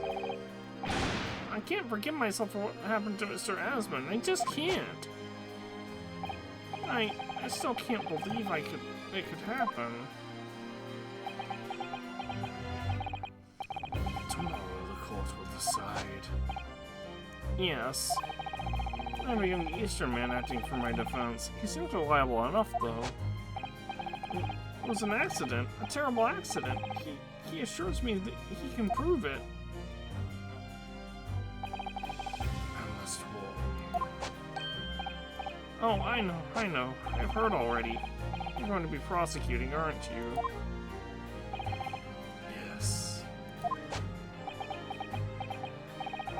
Since I returned to England, I've heard lots of stories. Bert, are you really? What? Never mind. I know that you have my best interests at heart. My friend is on trial. I wouldn't entrust it to anybody else. Of course, I fully understand. Thank you, Barak. Until tomorrow, then. I'll see you in court.